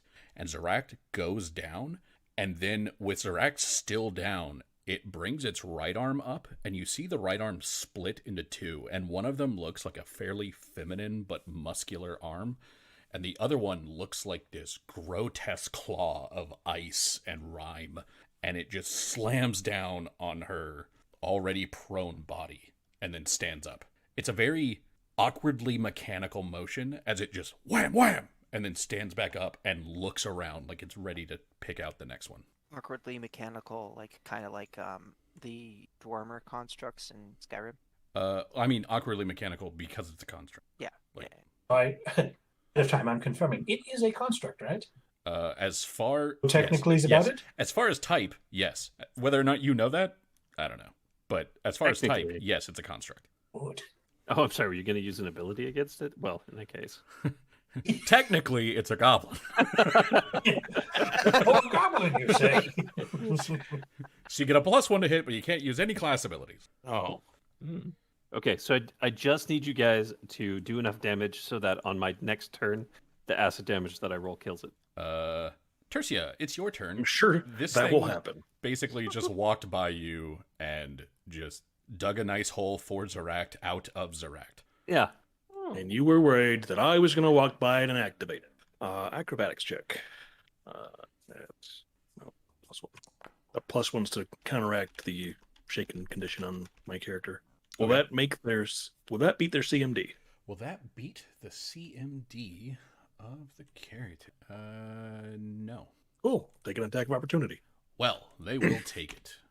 Yeah, that'll hit. 13 damage, Uh-huh. sir. That sure does hurt. I brought that in special for you from Recia. How do I elevate 13 feet? Here, I'll do it on you. Okay. There, you're 13 feet in the air. At some point, All right. you guys are actually going to like do a fight where air matters, and I'll have to stop using it. But Until then, prepare. Till then, everybody dies of fall damage. Yes. I am going to try and... Oh, that's not what I want. I have it down here. Thing. This one. I am using my bladed scarf. okay, sounds great. That's... That probably hits. That will hit. Cool. And that's 2d6 damage.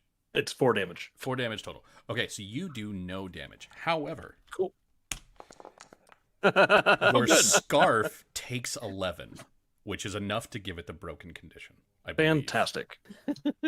But I did hit. Oh, wait. Sorry. Your scarf is a light blade, right? Your scarf is a technically light blade. It has 1 hit point left.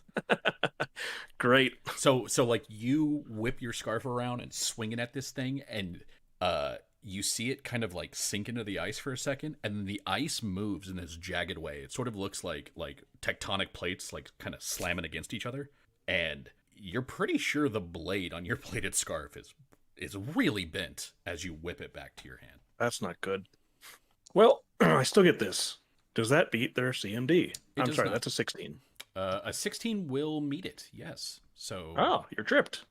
you tripped it. I did. Awesome. Okay. Yeah, it's you've made the statue go a tumbling. I All want to right. grab my flank bonus. Whatever. That's fine. Corley will actually she'll just shoot it from his. So Fuck. all right. And after Corley is going to be Lumio. I believe you have one totem down that you're concentrating on, but otherwise, what would you like to do? Have I dropped a totem? I thought you dropped your... Yeah, you dropped a totem. That was the first thing you did, remember? I mean, that's why you guys are currently in an area of effect, because Dandarin said he wanted a totem, and you said okay. Yeah. I did say that. And you rolled say what wild kind. magic for it. Yeah, you even rolled the wild magic for it. Okay. Well, then we've got a totem down that does a thing.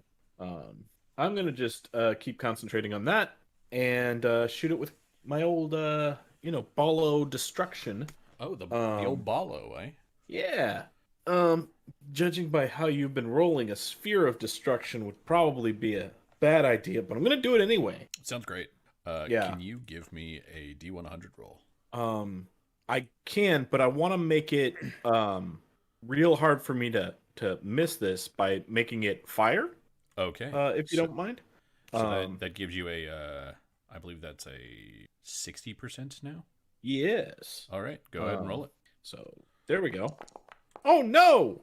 Oh, geez. Wild magic. You wilded a magic. It is for choosing one of the common elements. It is plus 50, right? Not Yeah. plus 100. Okay. So you wilded a magic. Please roll me another D100.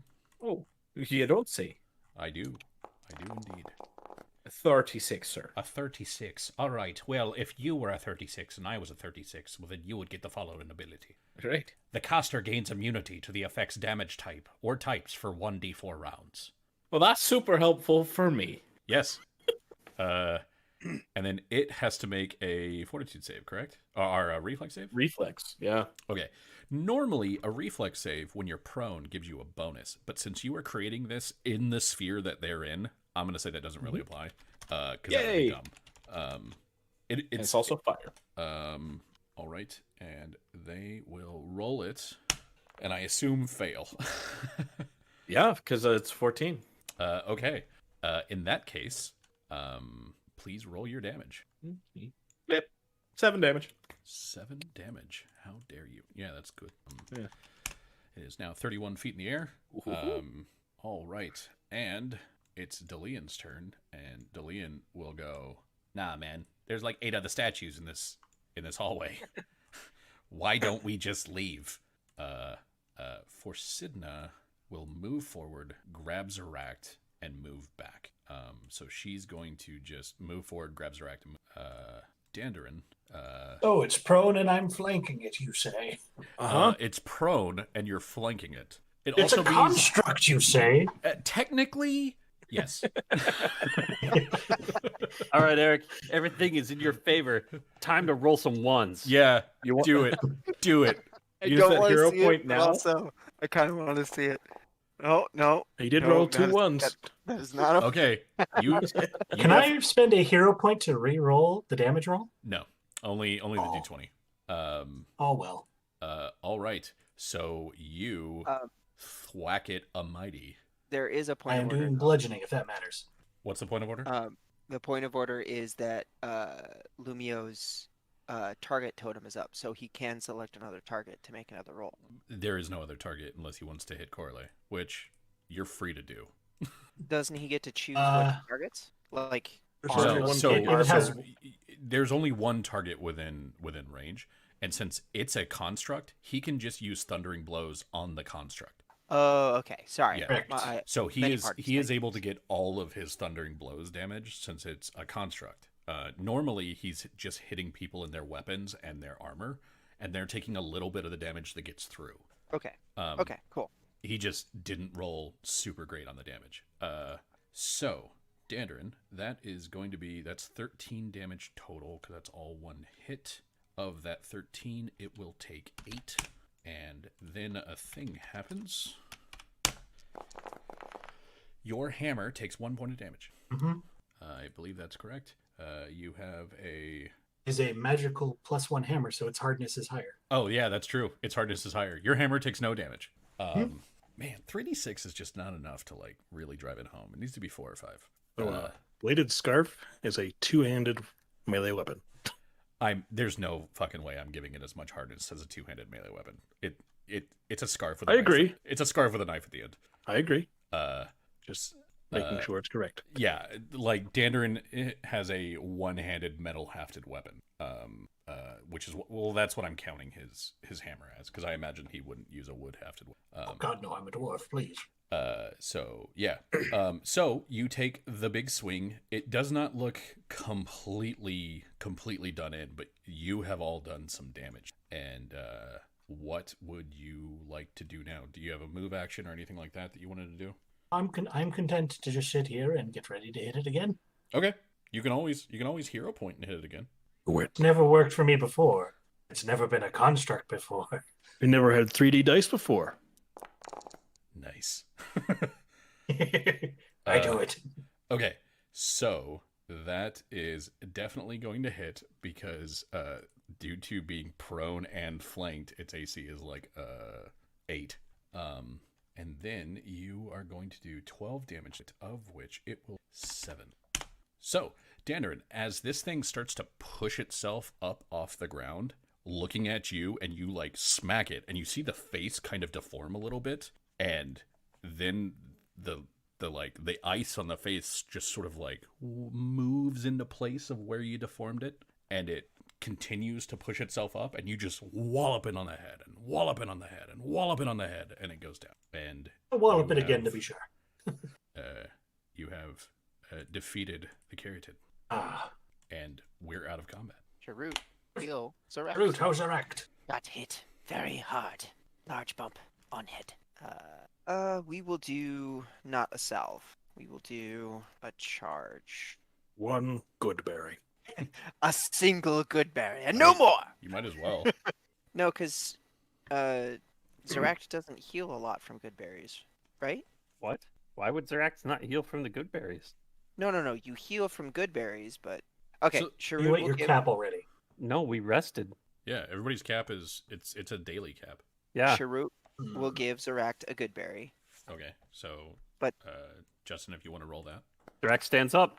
All right. Stay still. Still bleed. She's gonna Also- pop another one. She doesn't get all that healing, but Yeah, she only gets 3 more points from. Hey, yeah. Do you want treatment? Why did my maximum go down?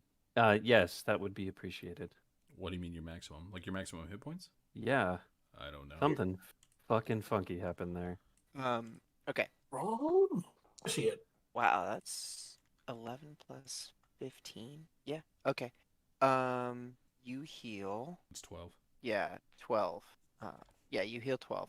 If it goes over your max HP, you get that in 10. We're nowhere near. We're nowhere near my max HP. I mean, I can do it again, but do you want it again? I'll take another one, sure. Okay. Hang on, make the appropriate adjustments here. Just to be clear, Zerax starts off at 39 HP And went under. and went under. Yeah. Oh my god, You that went- is a garbage roll. You went under to the point of being nearly dead, didn't you? I was at -5 Okay. You So, like- heal ish. 4 points. I mean, she'll take it. In all honesty, I think it's man, you went under. It's fine. Um, It's fine. Don't worry about it. Like the next time we get a chance to chill, we'll just do more. Sharut will hand you a potion of cure light wood. I mean, she'll quaff it immediately. What is that? Walk it off. 1d8. It'd be Yeah, 1d8 plus it'd be 1. 1d8 plus 1. Standard Um, potion. Sure. Sharut need last one for me. Sorry. It's fine. Tertia, let me see that bladed scarf of yours. Looks like it got a bit banged up there. Yeah, I'm not happy about that, but how long will that take? Because these. How many hit points did it lose? It won. It lost 1. Only lost 1? Yeah. 6 seconds. I rolled 11 on both of you. So like Oh. I didn't roll enough to break it. All right, yeah, go ahead.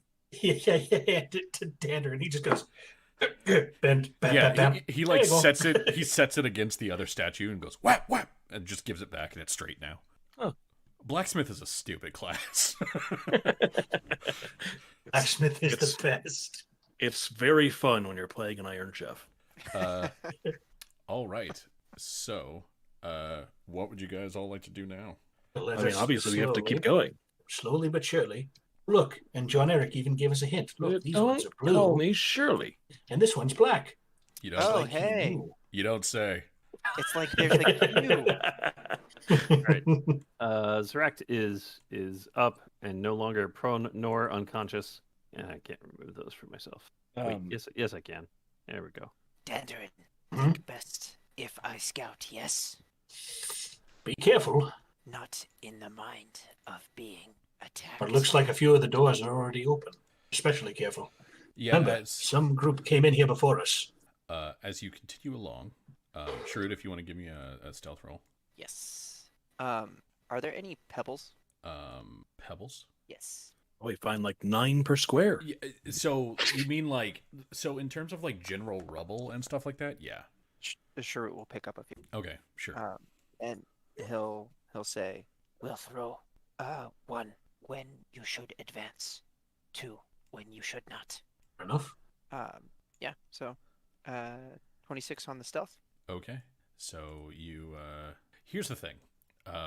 Stealth, when you're in the radius of light of your teammates, probably not super stealthy. Yeah, but once I get out of that radius, essentially there. Sure. So give me a perception check, please. So you see a couple of things. Let me describe the room to you real quick. This room is pretty large. As far as sort of like foyers go, this is one that would definitely be an imposing sight to anyone that came to visit. You have a number of these massive statues of various sort of ancestor heroes, as well as columns that are sort of jagged and proclaiming various triumphs or legends that these heroes managed to achieve. You also see that there's a good amount of blood in this area, and a good amount of that blood looks fresh.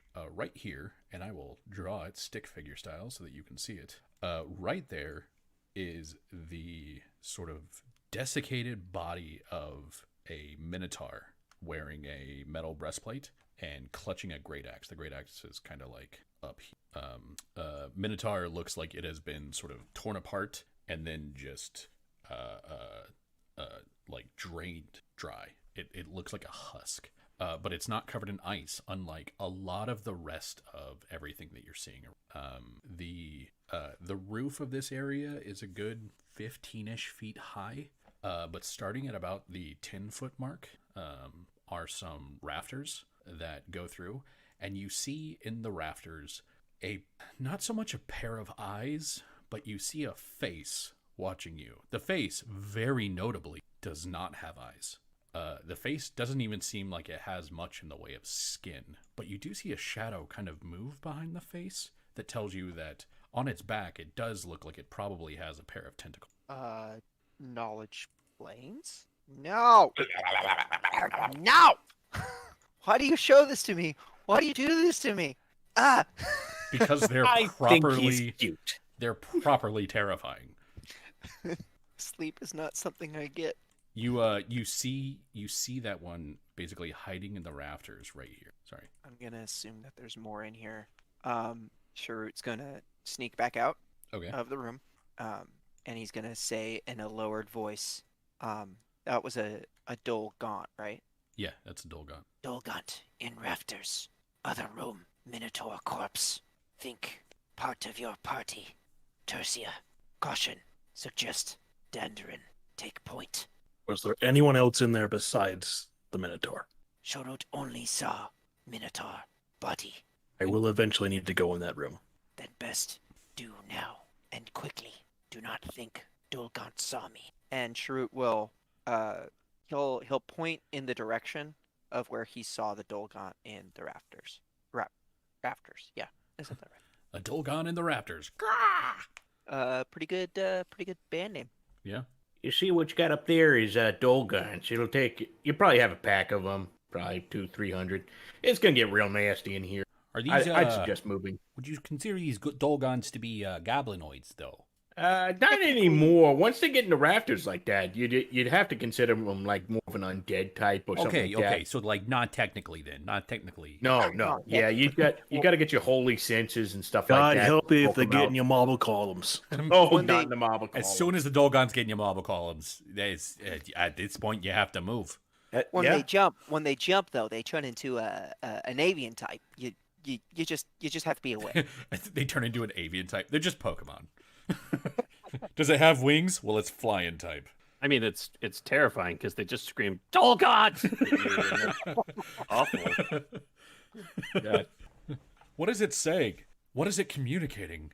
Can you understand it? No, it's just shouting its name, just over and over, like the Pikachu I can talk to, like the Meowth, Hell, the coughing, the muck. The muck is a pile of sewer slime, and I can speak with it. But the Dolgon is actually just saying Dolgon. At least it makes it easier to name them. Dolgon! So, speaking of, Parakeet. what are you all doing? Sharut will ready. I can't ready an action and a move, right? No, readying an action is basically it's a Okay. like you can only ready a standard action, or you can ready a So- move action, I guess, but it takes a standard action to ready an action. Here's what. Ready to action. Flee. Here's what I'm gonna suggest. We mob in. Sharut and Zeract fire off a few shots, and then Dandarin takes point from there. Like Dandarin kind of just charges in and gets up in front of the dude if he can. Sure, I can do that. But we shouldn't move too far into the room because we don't know how many are in there. Yeah. Hell, Lumio could even do ranged shenanigans as well if he wanted to. But I can drop down a sphere of fire and roll it around in there. You're okay? I am tell okay. her, no, I'm not okay. You're okay. I'm doing all right. Yeah, and Delian will pull out that purple knife, and he says, "Well, I guess this is where I use this, huh?" Purple knife. Yeah, Knife? yeah. He has a beige dagger made by Dandrin. Oh yeah. Oh, Yeah, that's yeah. right. That's right. Okay. So yeah, that's the plan. That's what we'll do. Here we go. Okay, let's move into position. All right, let me get my dudes down and ready. 1 sec. Oh lordy. The If- fact that it takes 1 sec should tell you everything you need to know. Well, yeah. I If- don't know what you're talking about, sir. If Mm, Sharut moves here, he is he does. still behind the wall, like not in the doorway? No. Good. Okay. The doorway goes partially into that square. All right, so I am going to down all stealth likes. All right. Well, let me add everybody to the initiative tracker. Go ahead and roll your initiatives. Yeah, that'll teach him. It's twice as high as I got last time. Wow. Half do as I much have, as I got last time. I have to roll for all these guys. Why are we comparing this? You do have to roll for all of those. All right. Yay. So top of the round. I don't know who's going first. I assume it was like Dandarin, but I don't know if that's true. Was I getting to position first and then you guys were shooting? Yeah, I think that's the plan. Because you being Tell me where you want me to be. I think because I saw him up over here, I believe. Yeah. I want you to be, I think, right, like near the body, like either here or here, because we have a lot of range stuff. If we can get you out in front and then Tertia out in front, we can kind of just pew pew pew. Well, I can switch hit, so That's true. That's very true. But we have like you're a switch hitter, and then we have another fighter in Forsidna if she wants to, but we'll see if she wants to. no pressure. All right. So Dandarin moves up to there, and then the round starts. Tertia, it's your turn. Well, I'm gonna go right there. Okay. So with a little bit of light to help, Dandarin and Tertia, can you both please give me a perception check? You focused on the body. Okay. Dandarin, with the bonus from Sharut pointing out their location, you can definitely make out this guy right. Okay. You can, but essentially he's all but invisible until Tertia like runs in with the light. Tertia, you see a very large Minotaur corpse. You know that the two Minotaurs that were accompanying Geralt were named Ekrot and Okrit. This looks to be the male of that couple. This is Okrit. Okay. And you moved. You still have the rest of your turn. Can I see this this guy right here? No, you weren't able to Okay. make him out. Dandrid was. Got it. Then I probably go over to the corpse and start looking for the ID. Okay. Yeah. You know where they like most people are going to keep it in a belt pouch, so you go over and you start rifling through the belt pouch. That'll be your other action. Yep. Okay. Sharut, it's your turn. Okay. With the light, you can more clearly make out the Dolgont up in the rafter. Let me see how far that is. Yeah. Pause. Pausing. Does an 18 hit your flat-footed AC? I cannot be caught flat-footed, Okay. Does it hit your AC? but it still hits my AC. Okay. So as you're running to where you are, this dude is in the rafters, basically right above, and he just whips down at you and like tries to wrap you up with one of the tentacles on his shoulder. Does a 23 beat your CMD? My CMD, you say? Yes. Yeah, beats my CMD. All right. Well, sir, you take 5 points of damage. Also, you're rolling privately. Oh, Yeah. am I? Sure. Yep. Yeah. Sorry. I was rolling privately to roll their stealth checks. Yep, no, I get that. You take 5 points of damage, and you are grappled right there. Okay. Can't really shoot him. That was my move action. You can take another move action to try to escape. Yeah. Yeah. Can I? Yeah. I think that's what I'm gonna do. Okay. And we will do an acrobatics to escape the grapple. It's escape artist to escape. Oh, well, I'll use escape artist to escape. That makes That's more better sense, anyway. since that's what you're supposed to roll. That's a better roll for me, so I'll do it. All right, you better. You know what? I will. Okay. Good job then. Fucking bite me. That's what he's trying to do. Yeah, so it wraps around you and it starts to like lift you up a little bit to the rafters, and then you manage to slither out. Thankfully, that hat was no longer suffocating your head, making it easier to slip out. Mike Actually, said- Mike says the while putting uncontained on grease. glasses and yelling. Yeah. Sure, we'll Oh no, move. you don't get any more movement. Oh, you- okay. That's right. That's You right. used your I'm just movement free. was arrested, and then you used your second move action to get out. So you're no longer grappled, but that's it. Can I use a free action to say, Another one here. and Yeah. point in that direction? Yeah, sure. Cool. And after that, is going to be Zeract. You saw a tentacle right. just kind of whip down and slam into Sharut as soon as he ran through the door. Okay. Well, Zeract doesn't really see anything, so she's gonna kind of meander here in her hair. Still not seeing anything. Yeah, actually, from where you are, can you give me a perception check at -2? Yes. -2 is just for distance. Certainly can. Let me do that really quickly. Yeah, the dude that's in front of you guys is the guy that rolled the worst. Oh yeah, you definitely see this guy hanging up in the rafters. Like he's okay. barely hidden, and the fact that Tertia has her light right there is like he's a beacon to your eyes. I shoot him. Okay, sounds good. You shoot the man's. Go ahead and roll. I probably don't shoot him. You don't. What you see is the bolt flies towards him, and then you see one of his tentacles just whip across and knock it out of the air. Direct is gonna grumble about show off, so she gets another bolt out of the little quiver that she has. That's my round. All right. Well, next is going to be this guy who is going to go to here, and actually wait, go to there and whip out at Sharut and at Dendron. So 1 second here to make sure that I have the thing right. It's not going to work against Dendron.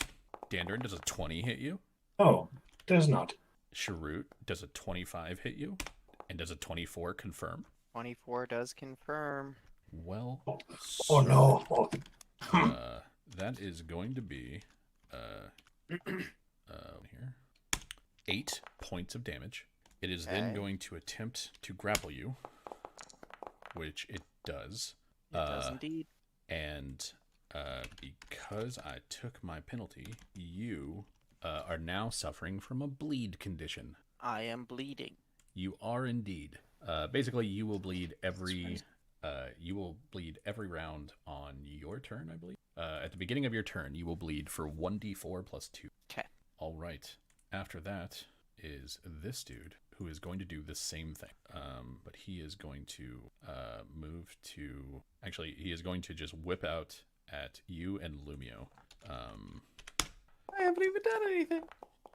Sharut, you are hit. Lumio, does a 14 hit you? Yeah.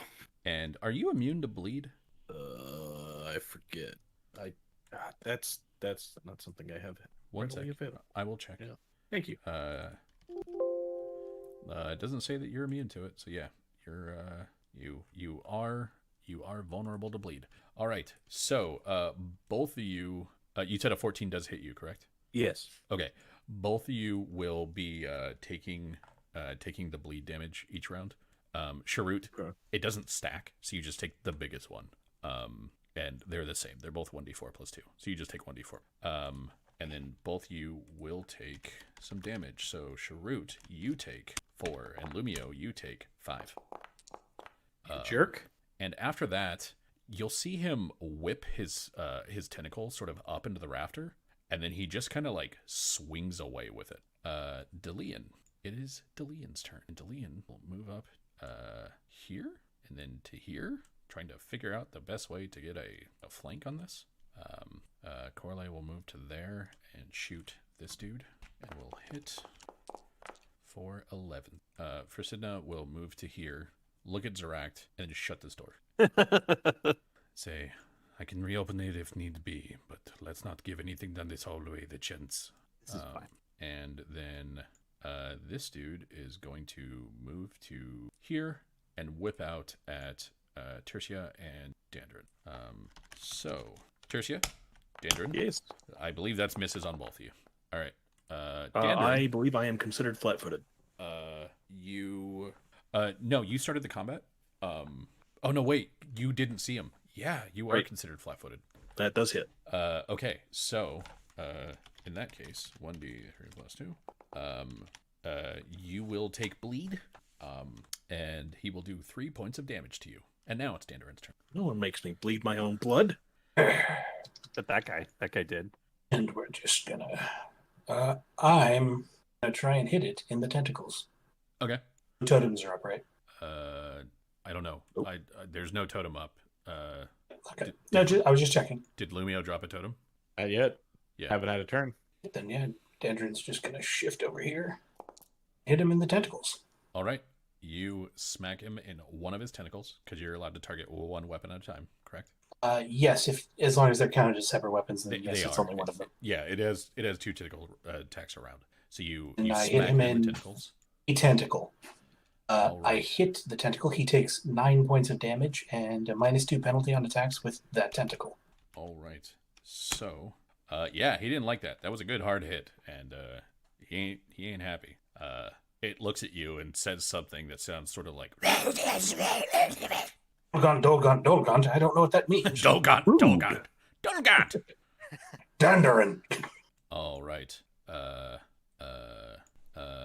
Tertia, Dandarin, and Sharut, can the three of you please give me a perception check? I mean, I should at least notice one of them. Well, at this point, you notice everybody except anything that I haven't revealed. Hmm. I rolled a 20. None of you see shit. Okay. So, yeah, Sharut, you probably hear this, "Oh God," from Delian as a Dulgar just sort of fades out of the shadows next to him and tries to wallop him in the face. And misses. So yeah. And then it's Lumio's turn. Lumio, it's your turn. Save the party.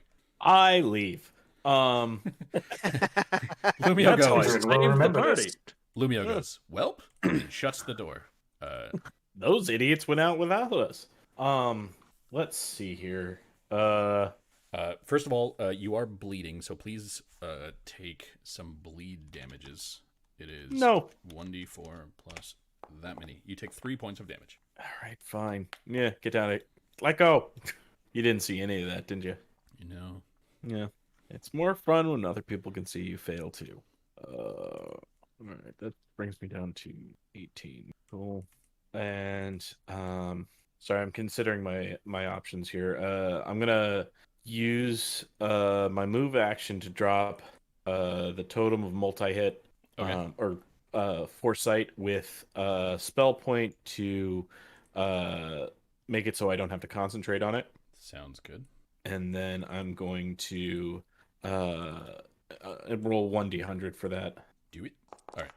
Looks like we're way in the clear on that. Comes and out then clean. I'm going to we won't worry about that at the moment. I'm just gonna move my or drop a sphere think he's still in range for me to do that here. And I'm going to, right? Sorry, you're gonna drop your sphere. You said Yeah, sphere of destruction on him. on that guy. Yeah, I believe he's in range. What's your range? Yeah. It's I have long range on that, yeah. And then I can move it 20 if I continue to concentrate on it. yeah. He's definitely within long range. Okay. Or medium range, which I think he's within medium 55 range plus. too. Yeah. Yeah, medium range is 100 feet plus 10 feet per level, so like you're fine. Yeah. And I am going to make it fire, even though I'm pretty sure that doesn't do anything, but it will increase the D100 on this, or the chance. Okay. So go ahead and roll the D100. Looks like that's a magic event. So Yep. Go ahead and roll me the. Is that 62? that is. Well, you see, here's the thing about a 62. I don't know. 62 is you catch on fire. Instead of fire damage, you suffer damage according to the type of the effect. So instead of fire, you suffer fire. Now, this doesn't say that it precludes you from shooting your ray. You just also catch on fire. Hell. So you make your flaming sphere. Yep. Which It's gonna get real hard to concentrate on. I'll make a little fireball thing over here, and it'll be, sort of like that, and it'll be a torch, just be the super torchy thing. We'll put that on him. I cannot see that. Wow. On the plus side, Lumio doesn't have to worry about light anymore. I have a lantern. Also, You are the lantern. if he managed to die from that, that would be the funniest way to die in this place. Yeah. Die from fire in the frost dungeon. Burn to Fire death from a in dude the named ice dungeon. Lumio. All right, I Okay. can see it. So Lumio, you are on fire. You take 1 point of damage. And can you? Oh no, wait! I have to make a reflex save, right? Yep. A 20, I believe, makes it. So Yeah. he manages to dodge away. Your sphere is still there. He just moves. Neat. All right, and after that is Tertia. I would like to spend It a is- hero point to say it's my turn. Oh, after that, it's Dandern's turn. At the top of the round. Dandern, do you have bleed on you right now? I do not. Fantastic. Dandern, it's your turn. So I'm going to call out as we're kind of doing this. We're spread too far out. We need to focus fire on one and move our way around. Otherwise, these things will pick us apart. Here's here. Lian, on me. And Jillian's like, I'd love to. I got this thing. I'll get over there when I can. Here's here. On me, and then we go after Delian. Okay, He didn't come this far to fail now. you are going first. Then I try to punch at his face. Punch at his face. All right. 10. You do indeed. His face means the other tentacle is what I mean. Sorry. Gotcha. That's fine. And So how he much takes damage is 10 that? and then minus 10, and then he's at -2 with both tentacles now. All right. Yeah, that is. He's not looking great. And he's thinking that maybe this whole thing where he hangs onto Sharut is like the worst idea. All right. And Then I will shift. Here, kind of trying to interpose myself between him and Sharut a little bit. okay, it doesn't break the grapple, but Yeah, it might help. Thematically. And after that is Tertia. Well, I'm going to switch weapons as a free action and make an acrobatics roll. Alrighty. Possibly two. Fantastic. That's probably going to not work. That's going to not work and will provoke from 2 of them. So, first of all, at the beginning of your turn, you have bleed, correct? I do. So take 4 bleed, and then 2 of them are going to get attacks of opportunity on you. And they're still at their penalties from last round. So, does a 24 and 18 hit you? Yeah, AC 17. Actually, one of those is at -2 because I whacked Oh, that's true. both of this guy's tentacles. If you're 17, then the 18 will miss. Well, Because he's actually at a 16. And so you will take 3 points of damage. Oh, no. And and basically you can still make it to there. You just take the attacks of opportunity as you go. Yep. All right. I'm going to use my rapier. Okay. I'm going to open his veins, Sounds great. assuming I can. Yeah. Do your thing. Meaning they can bleed. They can totally bleed. You just have to be able to actually hurt them. All right. That's missing a +2. Flanking. Oh, you're right. So that's a 15. It's a 15. The 15 will. Okay, so I do 3 piercing damage. Okay. So that is not enough to actually hurt him. Okay, then he takes no bleed. Okay. And after that is going to be Sharut. Sharut, it's Sharut's turn. Well, Charut is going to take bleed damage because it's the beginning of my turn. He will indeed. Sharut, please take 4 bleeds. Okay, I will take 4 of the bleeds. And then Charut's not looking too hot, so he's gonna escape artist as a move action. Yep. Which totem is down currently, by the way? The one that lets you hit 2 Foresight. things, I believe. Yeah. Yeah, It lets you make okay. 2 attack rolls if they're within range. Gotcha. Okay. Escape artist. Oh, there it is. That is not enough. I'm gonna spend a hero point to reroll that. Spend a hero point, re-roll. Down to 1. Show me potato salad. All right, better. you're free. Okay. Next action is going to be to move away Okay. and say, Miscalculated more than expected. So are you just walking away? I mean, can I? Draw action. He can't withdraw. Well, no, because He already spent a move action. Hmm. You can try to acrobatics away. I'm out of threatening range, right? Because this No. guy is. They have reach. He was grapple. This dude okay, was yeah. grappling Yeah. you from here. Yeah. Yeah. All acrobatics. Okay. Fail, provoke an attack of opportunity, get re-grappled. Yeah. You know. Get re-grappled and just. Okay. You managed to acrobatics your way in. So have we're your gonna movement speed, but you We're can gonna move. We're gonna move over here. Okay. And yeah, Sharut says what he says. Sharut miscalculated. Okay. Not feeling great, guys. Go. Zoract, it's your turn. Direct is going to shoot at this one and at this one. Okay, sounds great. Whichever one. So the first roll is for the dude at the top, Okay. and the next roll is for the dude at the bottom. I'm going to shoot at the dude at the top, hit, and do no damage. Yeah, it sounds like that's what happens. Awesome. Whomp! And then nothing. Yep. Do anything else? Nope. I reloaded. Okay. That was my. This Dolgont is going to.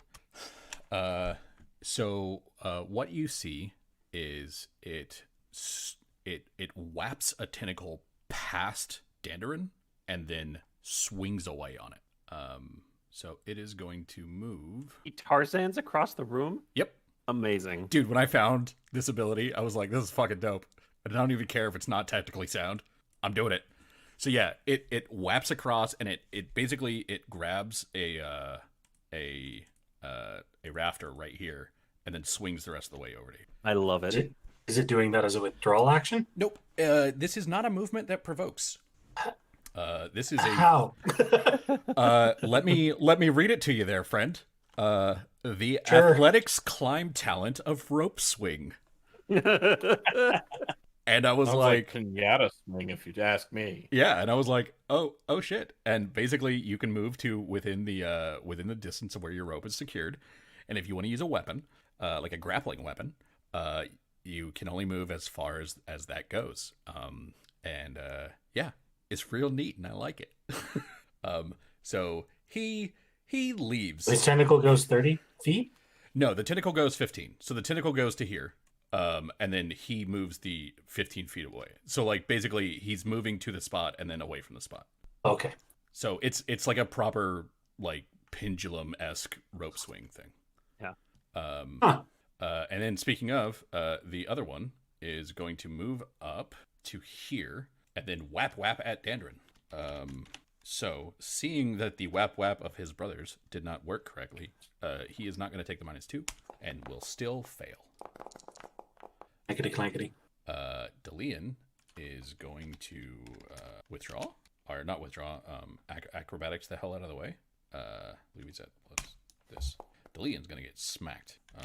Delian's not going to get smacked. He starts to acrobatics and then slips on the icy floor, and then the thing brings down a fist next to Delian and sort of helps him up, and the Delian like bows and thanks him and walks away. Like none of that went the way it should have. Let's see. Corley cannot see the wounded dude. She is going to shoot at the farthest guy and hit with a touch for Damn. nearly max damage. Jesus. That's my favorite. And then take a step back. For Sidna is Closing the door. she's going to open the door again and close the door. For Sidna is going to fail to give Zorak +2 to AC. Nice. And then it's this Dolgaunt who's going to step forward and whap, and then whap again. Once at Dandrin, that'll be the first one. And miss. And once at Tertia, which will hit, but not confirm. Tertia, you take 4 points of damage, and you were... Oh, no. The Dolgar will move to Dandrin, as Dandrin's the big boy left, and it will do a big whomp with its fist. And it will clank against a huge shield. Yeah, and it just sort of rings out like boing. And the Dolgar goes, and Lumio, it's your turn. Yay! Let's move the thing over to there. Oh, okay. I will make a save for the dude. Please And then- roll your damage. Oh, neat. While that's happening, I need to take some damage too, because I'm bleeding still, right? You are bleeding still. It's 1d4 + 2. Thank you for remembering. Also on fire? Also that. Lumio, why didn't you stop, drop, and roll, bud? I can still do that. It's only a move action to move that sphere. So I will use my action to put the fire out. All right. So, yeah, you will take the let's see, the 1d4 + 2 bleed is 5, and then the 1d6 fire is 2, and then you will spend your next move action like popping out all the flames or rolling on the ground or something. Yeah. But you did 11 points of damage to that guy? Yeah. All right. You see that dude go all kinds of crispy.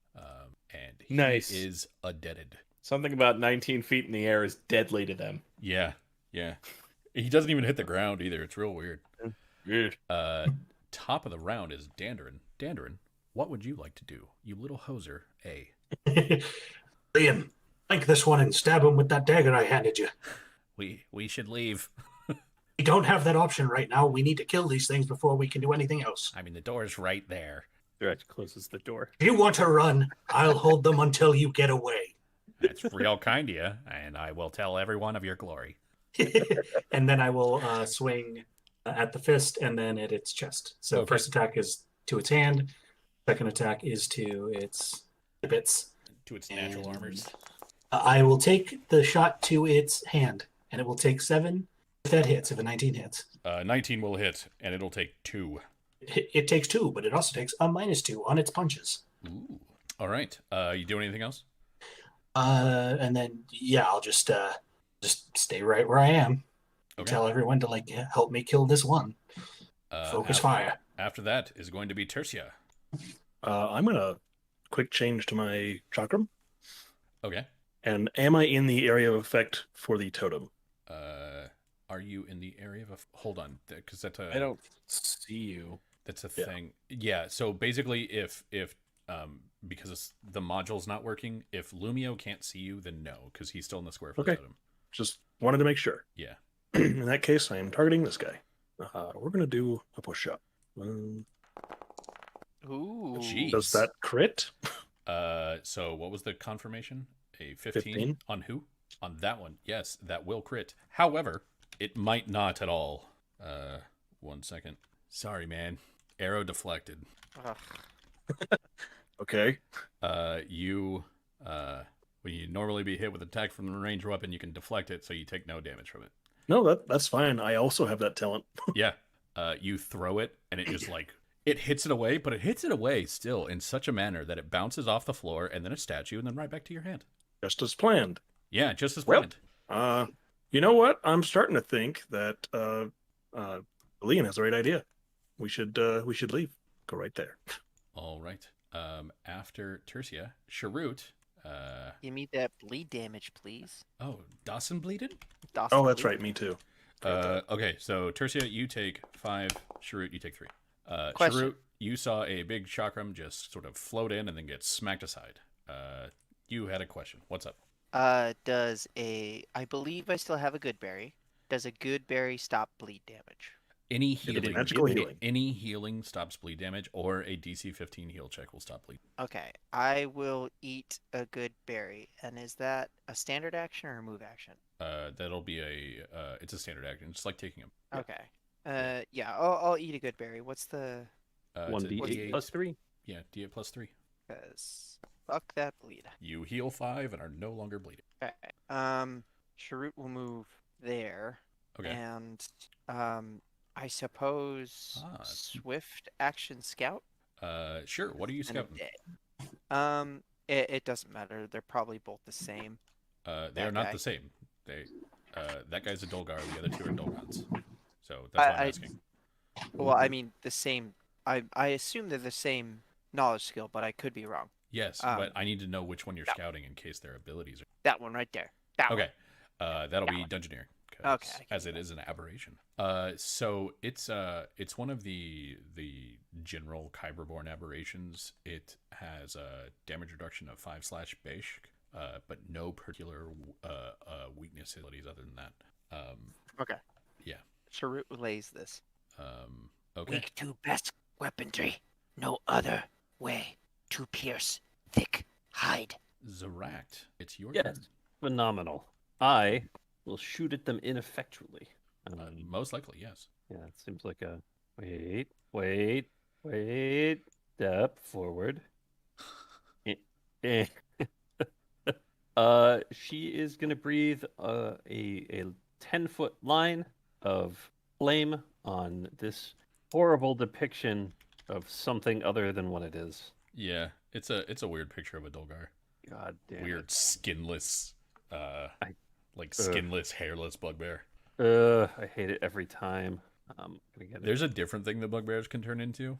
I was gonna put some of those in, but they're real bad. They're basically like Globberzoo. Oh Jesus. Oh, Jesus Christ. Yeah, we took all the muscle from like 4 or 5 Dolgars, or 4 or 5 bugbears, and then we put claws on it, like scorpion claws. For myself and for the gentle jelly spoons, would you mind explaining what a Globberzoo is? Yeah, a Globberzoo is my favorite kind of demon. Actually, it's not my favorite. I like Nalfonchis, those ones. A Globberzoo is. Let me find a picture of it. It's basically like a big dog with scorpion claws and an extra set of arms, and they're A very high level demon. Yeah, it's a very high level demon. I'll show the picture of it real quick on the stream. That's a Globberzoo. If you remove the second set of arms, that's basically what the other thing that bugbears turn into. It looks real weird, and it's was clearly made by somebody who is not like one of the core Eberron folks. So, Also, boy. you would like the Nalfeshni. it's a big fat pig ape with little tiny wings. It's like Yeah. a terrible Cupid. Yeah, exactly. I'm if off-brand Cupid had a baby with terrible. Give me a reflex save. A reflex save from the Dolgar? Sir. Does a That's 13 get it? Nope. He takes 13 fire damage. Would you let a 13 get it for 2 Scooby Snacks? I don't know what mechanical benefit a Scoopy Snack has. You can feed it to Tertia. I don't like Tertia, so that's no. Well, okay then. Tercy has no choice. Yes, but you to you eat your breathe snack. you breathe fire on the big thing with the no skin, and that seems effective due to the lack of skin. Weird. Yeah, weird. I believe that's your whole turn. So now we will go to that Dolgan is dead. We will go to the next Dolgant, which ain't dead. And it is going to Dannerin, you're like real annoying, bro. It's just I gonna have done my duty. it's gonna whap at the Danderins. Danderin, I am going to attempt to do 2 maneuvers on you, one with each tentacle. The first one is going to try to disarm. The second one is going to try to trip. Does a 20 disarm? Does a 10 trip? What is he trying to disarm? And no, the 10 doesn't trip. He is trying to disarm you of the hammer. He unfortunately will disarm me of my hammer. Okay. Your hammer falls to the ground in your space. Okay. He doesn't have any of the special doodads that let him like fling it across the room. Sure. I was thinking of it. Oh I was no, like- whatever I was will like- I do? I was like, man, I should put like a weapon rack over here and then disarm him and flip the weapon into the weapon rack. Like, that'll be mine. This is for later. Delian will be able to make it there. Will stab a man's. It's 1d for 6 damage. So the thing was sort of mad, and it was like yelling at Dandarin, like a lot of like, "Rah, rah, rah, rah." And then Zorak hit it with fire, and it goes like, "Rah!" And then Delian hits it with that knife, and the tone gets kind of high pitched. It's more like, Delian only do 1d6 sneak attack? Yeah. And not 2d6? yeah, only 1d6 sneak. How much I do? Yeah, that's like, Right, it's an alternate track for sneak attack. yeah. It's not as good as core rogue sneak attack. Otherwise, it would be you would have no need for rogues. Well, I suppose I will use the second roll to confirm, and then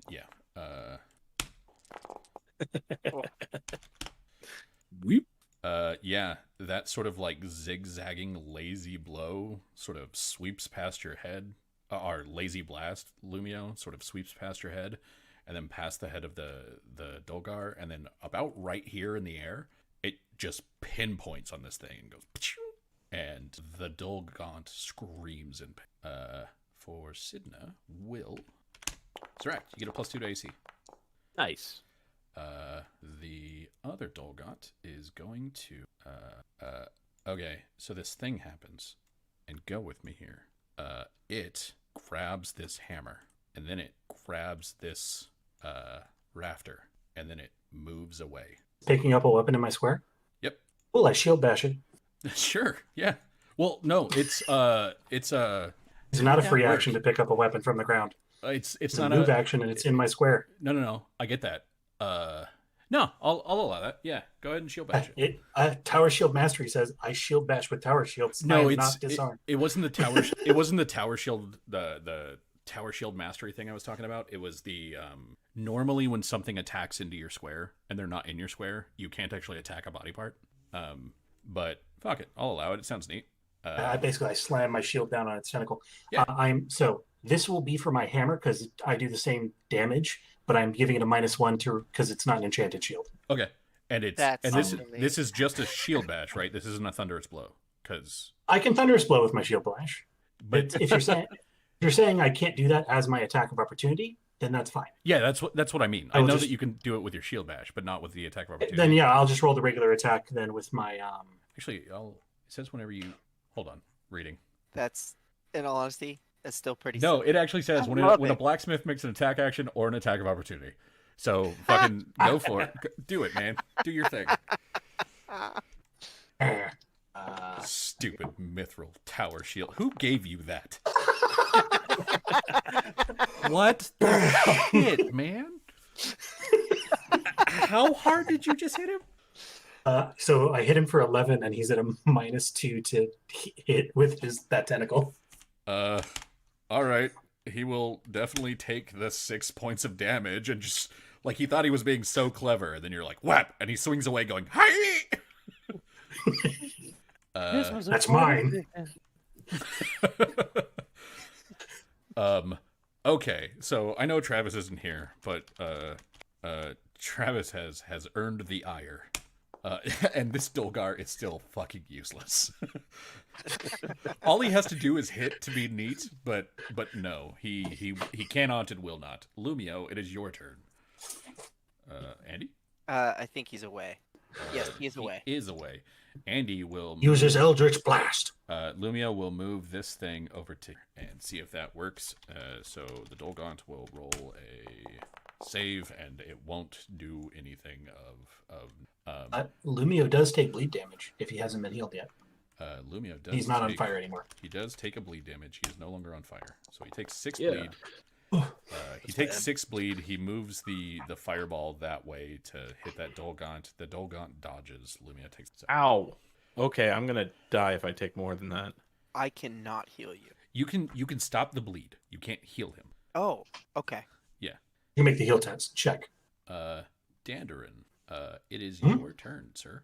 Mm-hmm. Him. I didn't hear what that Anyways. was. All I heard was im. Ahem. Anyways, I'm going to shield bash him. First one aiming at his arm, and second one aiming at his body. Shield blast. Ooh, I think I'm going to go with the. I think I'm going to probably go with this one. I will. Okay. We'll do 10 points of damage, and he's at -2 to his AC. Okay. I Sounds shield good. bash him with the. Bam! Yeah, sounds good. Go ahead and tell me the damage real quick. I did 10 damage total, so I guess he takes 5. He takes 5. Yeah, and then he's just a -2 to his AC. Okay, sounds good. Tertia, it's your turn. Well, I can't do range attacks.